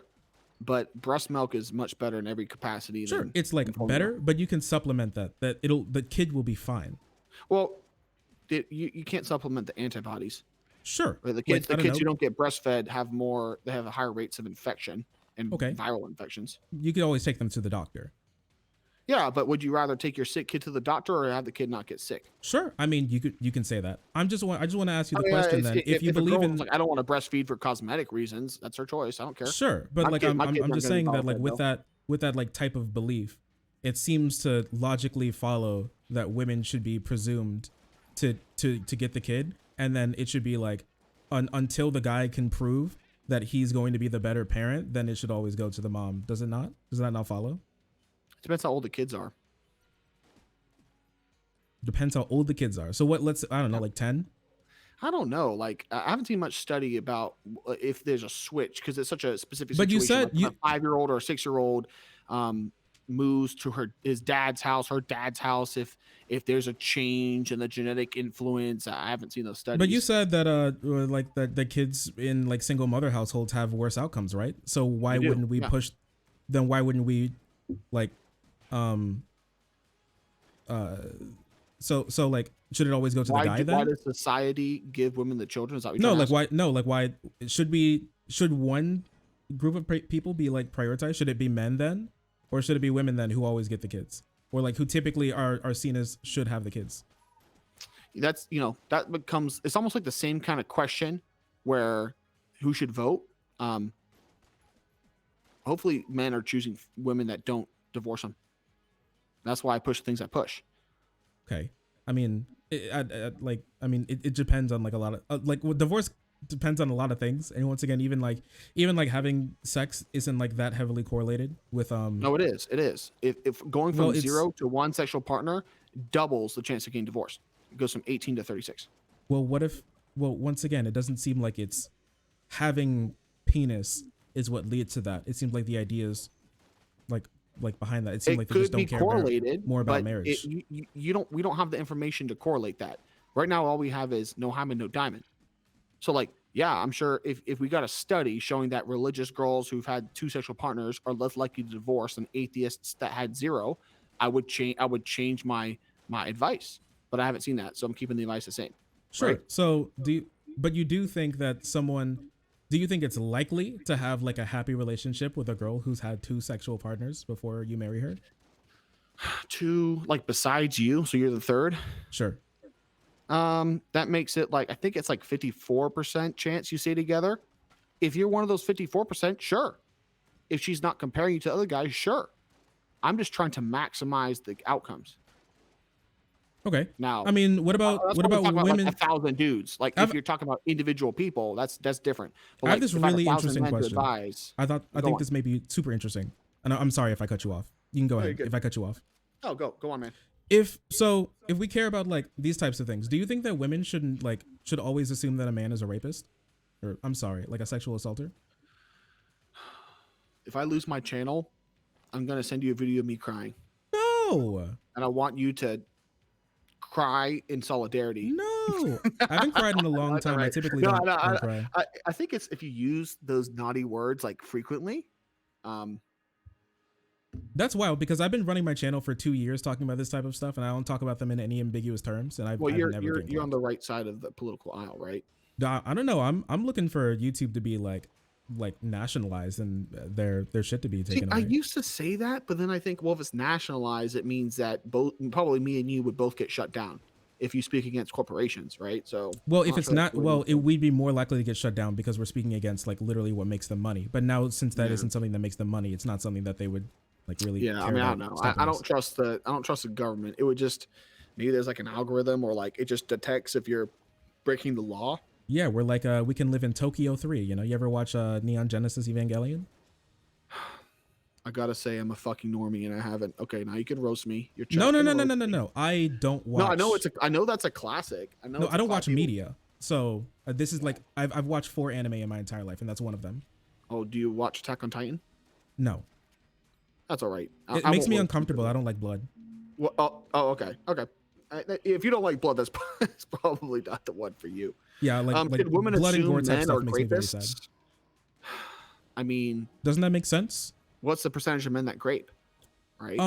Well, it doesn't really. Well, I mean, you can talk about the percent that actually do it, but Because we're talking about like what is it, we're talking guys? about Like the 1 in 6 women have experienced a sexual SA. yeah, and back to that point, if it's like a minority of men doing the majority of sexual assaults, it still means a minority of men are doing the raping. But a So the majority plurality aren't, of women experience it. by a minority of men. Sure, So like, but then that makes sense, wouldn't it not? I mean, I guess it depends if they want to assume every man's a rapist. That's their prerogative. But would they it make don't. sense? Well, it makes sense. Like if they do, Yeah. Because like you have throughout your lifetime, what is it? Women have a 1 in 5. Yeah. No, that you may be thinking about like sexual, like other sexual assault that isn't as like grape like getting is how groped. you want to say Yeah, it. like getting Yeah. groped. Other than that, I believe it's 40% like lifetime like percentage, like chance. And so it's probably going to be a guy who does it. Don't you think that it would like make sense to be like, if you have a 40% chance of this happening to you, and a guy's probably going to do it, wouldn't it make sense to be like, I gotta be standoffish? Because you can be like, oh, it's not like every guy. Sure, but this could be the guy. If a woman's priority in life is not getting groped or assaulted, yeah, sure. But if that's her priority in life, Seems she's like a not priority of most people, right? No, I wouldn't say so. Your priority is not to get like assaulted. You're fine. No, I don't think about that. I can defend myself. I'm not worried about that. I mean, like everybody thinks that until they get like sedated or something. I carry. If someone puts a needle in me, I'm putting something else inside of them, and it's hot and it's made of lead. Oh my gosh. So like, yeah, I'm not concerned about that. How do I put things in people when it's hot? From the perspective of a woman, if her actual number one priority is not getting assaulted, she's not going to go to college. She's not going to live in a big city. She's going to stay inside all day. If that's her number one priority. I'm not saying it can't be a priority. I'm saying if it's number one, she's going to do a whole lot of things differently. I mean, she can go to college, but like online. Well, especially now during COVID. Oh, you just fucking owned me. Yeah, you're right. Have to go on campus. You know what I mean? It is pretty safe. Like the amount of women you might get assaulted in college is pretty bad. I do worry about my little sister as well. Like, I mean, she goes to a big university, and I worry about Does she party? No, like we don't she's party. safer than the ones that don't party, or the ones that do party, right? Yeah, the ones that do party, right? Yeah.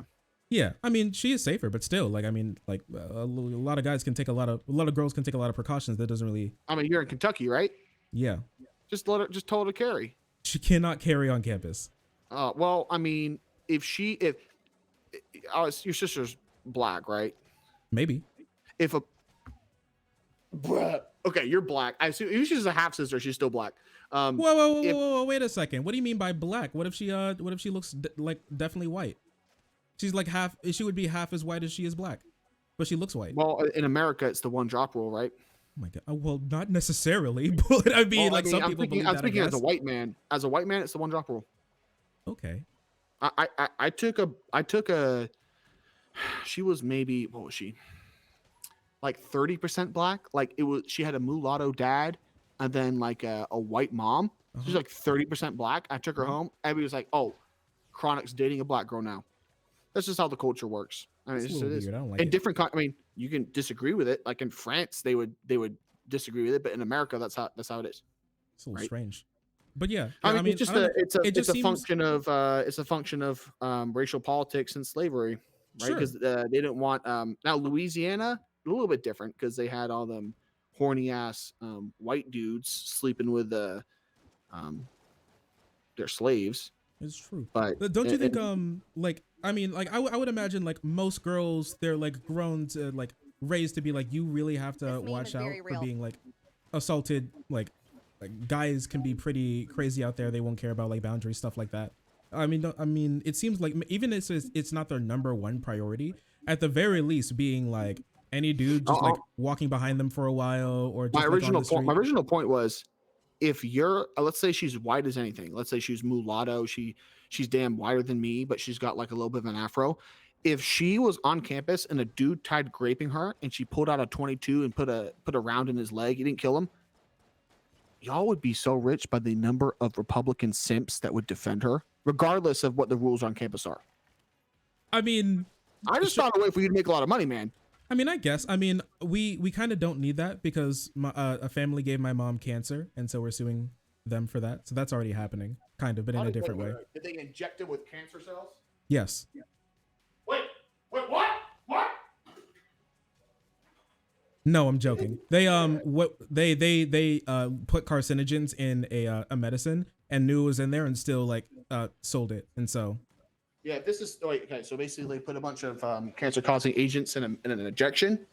in a medicine, I'm not sure what injection specifically it was. Was it a big What pharma medicine company it that was? did it? Are you It assuming? was. Oh, sue the fuck on them bitches. Yeah, we are. We're in our like third year of lawsuit or something. My parents said they're looking for like a decent amount of money. I don't think I should be talking about like how much money they're looking for, but they're looking for like a decent amount of money. And Okay. so I'm glad that she make survived. sure just to make sure your legal case goes well. Shark's mom was injected with radioactive SAW AIDS, and she's suing the Republican Party for reparations. There we go. That is true. That Now is you many won't. people are saying this. Now you're covered. Yeah, many people are saying this. Listen, I mean, you got to protect yourself out there. Like, it's dangerous to be black sometimes. I mean, yeah, I would say it's dangerous because People try and inject you with culture carcinogens.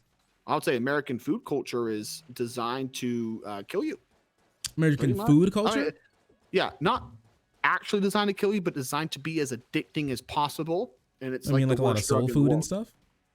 Like fast food. Yeah. Yeah, it can be pretty bad. But yeah, I mean, was it a clinical trial that your mom got? No, it was just like it was a. I don't know exactly like what happened. I don't keep up with them like that, but I do know she took a medicine that was like prescribed, and was supposed to be safe, and it wasn't. Okay. So was it all black people getting that medicine? I don't know. I would say I don't know anybody else who got it. I would say probably not. Maybe, but it doesn't matter. We can make a story. Well, I mean, well, I don't know if you were serious about the whole like. I'm not serious about the injection thing. I am serious about like she took a medicine that they knew. No. I don't know if you're serious about like black Americans need to be careful about what they put in their body. I don't know if you're. I mean, I think everybody should, especially with like a lot of pharma companies. I mean, that's how the whole opioid crisis now came I can around, clip right? this. Now I can clip this and say you're anti-science juice. So you fucked up. Oh my gosh. Oh. No. You're gonna lose your YouTube channel tomorrow, and then I'm Fauci's gonna get a video of you me. crying. Fauci's gonna come for me. No, I won't clip that. That's a. But no, like I think everybody should, especially with like a lot. I mean, that's how the whole opioid crisis happened. I live right next to freaking West Virginia. Those guys are. I feel so bad for them. Like they were completely betrayed by their medical institutions. By their doctors, I would say. Well, they're doctors, but honestly, more so the companies than the doctors. I mean, well, the companies would push it, but doctors also would lie know to the how. doctors. You can't be a doctor and see your patients decline after taking opioids for decades and think, I'm gonna give this to everybody. That's on the doctor. Sure, but they don't even need to give it to everybody. It's not blame to go around, but I would primarily blame the physicians. But when it's pushed as like the main thing, and that's like mainly what you can prescribe, and you have someone coming in with chronic pain, especially in like poor communities, like if you don't prescribe them that, and there's not much other medicine, you're kind of just like subjecting them to a life of permanent pain, which is also pretty. I guess the choice is permanent pain, or the Tylenol, potential to be Tylenol, or potential to be an addict, right? So, I'm pretty sure most of them wouldn't discuss the addiction possibilities. I mean, this is back in the heyday, like 2008, like 2007, something like that. Maybe. Anyhow, but do you have any other before we move on? Do you have any, or before we end our conversation? Do you have any other comments? Let's do one more thing of why you think I'm a bad person, because I love that conversation. Sure. I'd rather just talk about feminism. That's what I came here for. I want to hear I'm a bad person. Okay. Well, you don't think you're a bad person, and that's fine. I just don't want you to treat people poorly. I just really think if no one's done anything wrong to you, just don't treat them bad. Treat them with like love and respect until they give you a reason not to. That should be the default. Love and respect is different than giving them my money. You don't have to give anybody your money. Well, I'm forced to. I mean, like that's how society works. Well, it's how feminist society works. That's just like how. I mean, okay. So do you actually care about the outcomes of these kids, or is it just a talking point? Genuinely curious. What kids? Like these kids are born into like these households. Because you bring it up, you talk about it, and you say that it's a problem. Do you actually care, or is it just a talking point for your political ideology, or the ideology that you like subscribe to for like? I mean, it's just a fact. If you don't want your kids to end up like those kids, but do you actually care? Because that's a different thing. Like, does it? I mean, it's like okay, let's say I care. What do I want to do? I want those women to find a father figure as fast as possible. That's not going to happen. Those kids. The reason why I care is if I get carjacked, it's probably by a dude from a single mother household. If my daughter gets raped, it's probably from a dude from a single mother household. If I get mugged, it's probably a dude from a single mother household. That's why I care. Okay, so it has bad If I effects on could snap my society. fingers and heal all the genetic damage and permanent damage to those bastards, I'd do it. But Okay. anything outside of abducting your children, stopping them to take care of them, I don't see a solution for that. Okay, so you care, like, and this is fine. You care because like these issues can hurt you and your family. Do you care about the children starving in Yemen? I do. Yeah, I would say you would. Okay, how much have you donated? Around for Yemen specifically, or are you just talking about like Middle East? Specifically. Yemen specifically, probably $50. Okay, let me use another really rare example that I know it's zero. Do you care about AIDS babies getting killed in the Congo? Yes. AIDS babies being killed in the Congo. Do they have to specifically have AIDS, or can it just go to children suffering in the Congo? No, AIDS. AIDS specifically? Well, I've never given to anything that says AIDS specifically for someone in this specific care about them, right? country. But you would yeah, care and I about have them. donated to organizations that help children in need in Africa. Okay, so it would go to those kids. Have you donated to any organizations that help white sons from opiate addicts?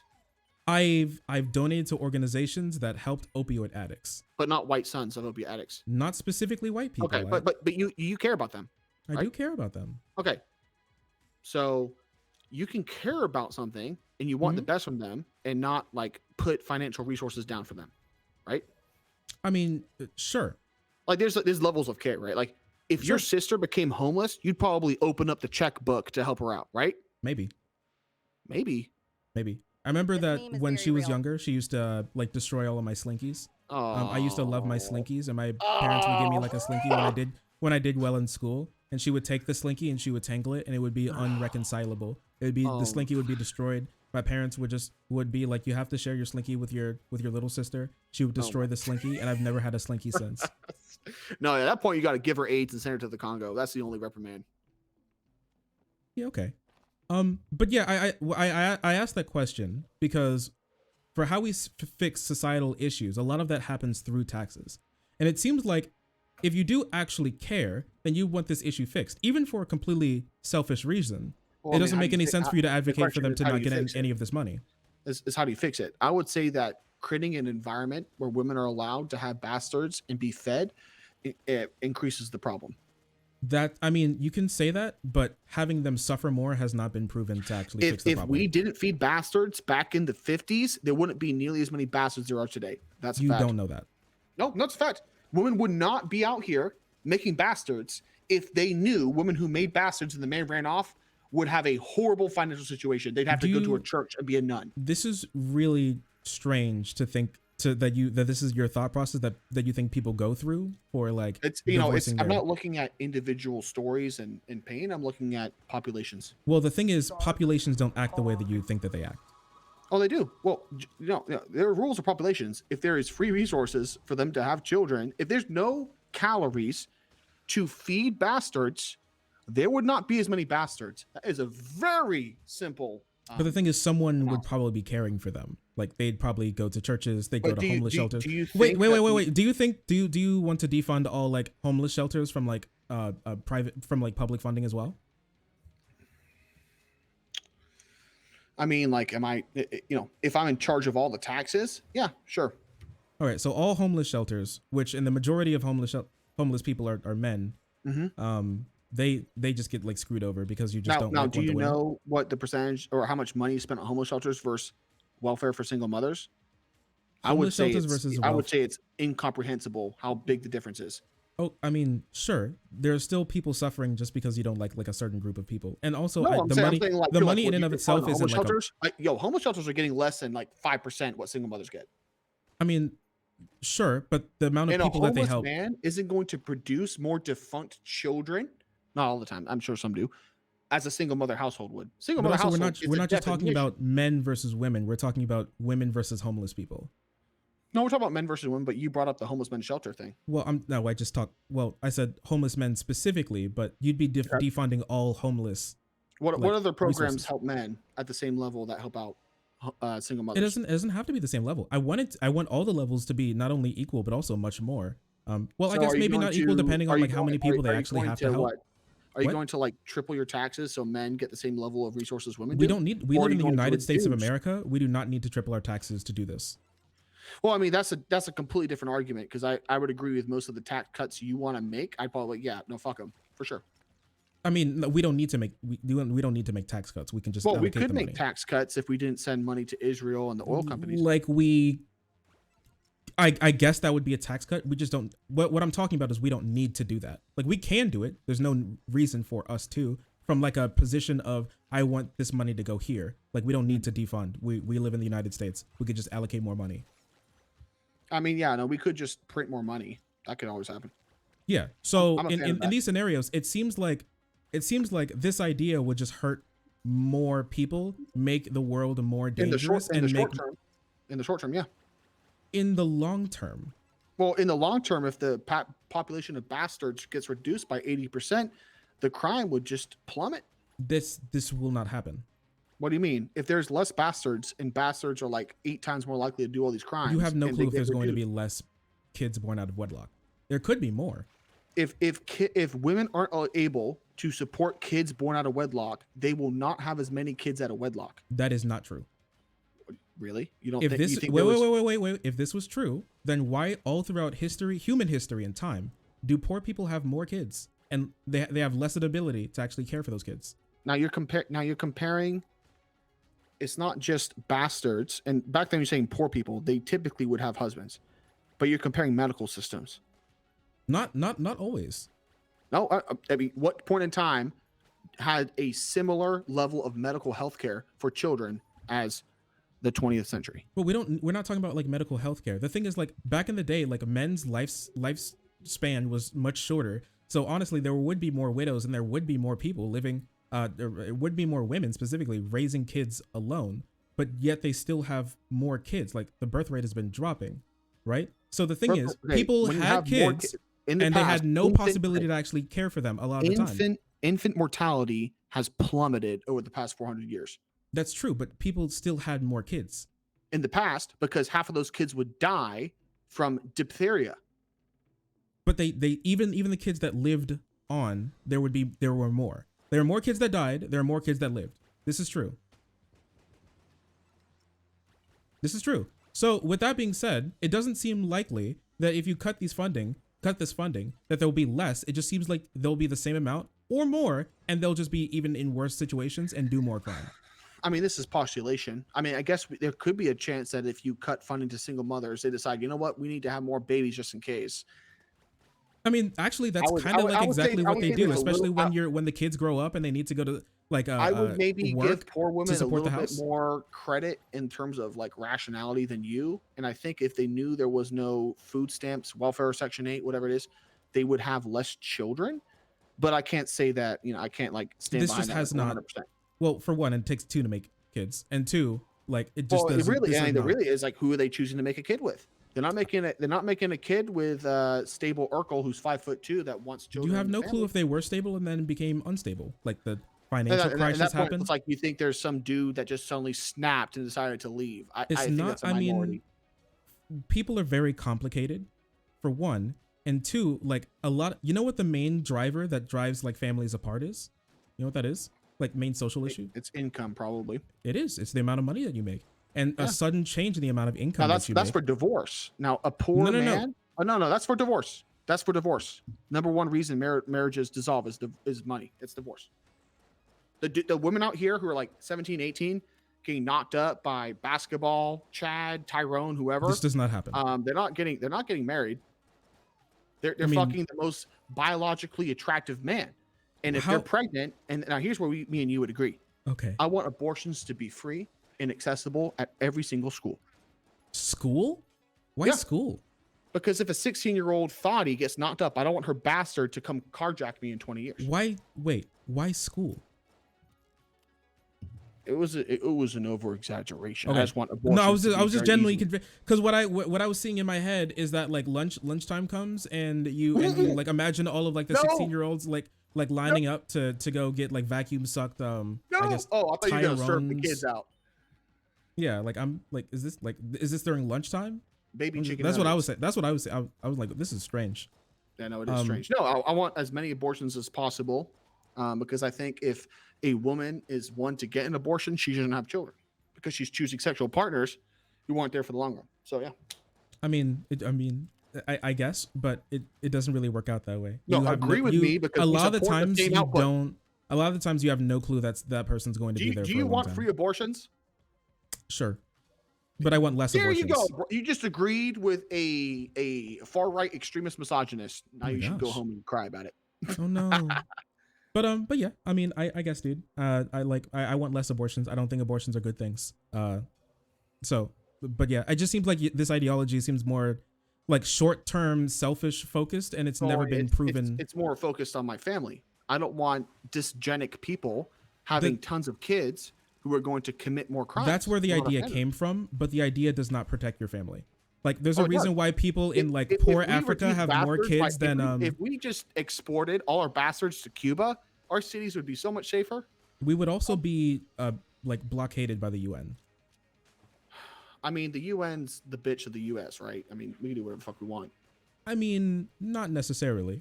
All we gotta do is arrest all their diplomats who are getting parking tickets in New York City, and they would just they would budge. Oh my gosh. I mean, listen, this has not been proven to work out. It just seems like selfish and short-sighted, which I think has led to a lot of the social problems in our country. When abortion was legalized in Poland, the crime rates plummeted. So potential bastards that were unwanted children weren't born, and those bastards didn't commit crime. Abortion we're talking about cutting funding. Oh yeah. Now I guess the idea is, would cutting funding reduce the number of bastards? I think it would. You think it wouldn't? It's never been done, so it's just like a theoretical argument. Well, we don't know if like cutting that would like reduce it, but we do know that people who are poor don't have less kids. They actually have more. So yeah, no, I agree with that, and I think so. It seems like if you make them poor, they would have more kids, right? Well, how would they be? Well, I guess it's like if they're poorer, would they keep those children if abortions were free? I mean, even it doesn't really matter. Now, right? These are situations you could take them to orphanages before, right? Because abortion's so new and the pill is so new. I don't think abortion is very new. Just like we went through like a satanic panic. Safe abortion is new. I guess like a modern abortion is new. Well, it's safe and effective. Sure. I mean, back in the day, bitches were like jumping off of cliffs to like smack their bellies to kill the kid. Yeah, I'm sure that happened, but it wasn't safe or effective, so less women would do it. I guess. It just seems like this idea doesn't seem like it's actually going to help people. There's no, like, I don't even have like any anecdote or even just like off the top of my head. No, it's just you think that if you reduce government funding, they become more poor, and you look at instances where people are more poor and they have more children. I look at it as if there are less calories for them to reproduce, they'll reproduce less. So we both have our points. Like, yeah, you're right. If the less income you have, the more kids you have. That's even true in Western societies today. So I mean, we just put it at a standstill. It just seems like adding more suffering is going to add more suffering to the world. Well, like, you put in what you get out. If you reduce the number of bastards born because they can't afford it, yeah, some will suffer and starve.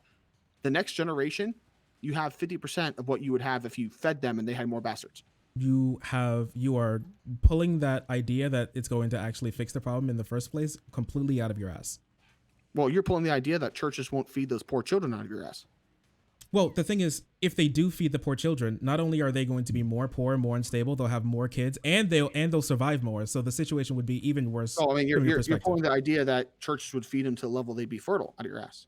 We're both pulling things out of our ass like it's a damn tapeworm. More likely than not, they had the kids before they became poor, or at least on the street. I think they were poor when they had the kids. They were poor. Right? They probably weren't on the street, but now they'll be on the street since they don't have that funding. And then like the kids will then survive more, and then there'll be more of those bad kids that you don't like so much. Well, if they have a lot of children, if you think that a child with very little calories accessible to them is going to be able to birth 5 or 6 kids if they're not useful, I would say no. I would say biologically it wouldn't happen as much. But thank you for coming on the show. I really need to get moving on, man. But if you want to have problem. Been fun. Okay, take care of yourself. Don't get hurt. All right, treat people in your life well. All right, and they'll treat you well as well. Treat your neighbor how you want to be treated. And I want you to be strong so you can protect your family. Protect my family, bro. I don't need to be strong. We got I cover my military family. We got guns. I don't need to be strong. Being willing to use guns makes you strong. It's the great equalizer. Yep, that's right. That's why I told your sister to get a gun. But hey, man, thanks for calling in. Yeah, take care, okay, bud? I will. Peace. Let me play a Okay.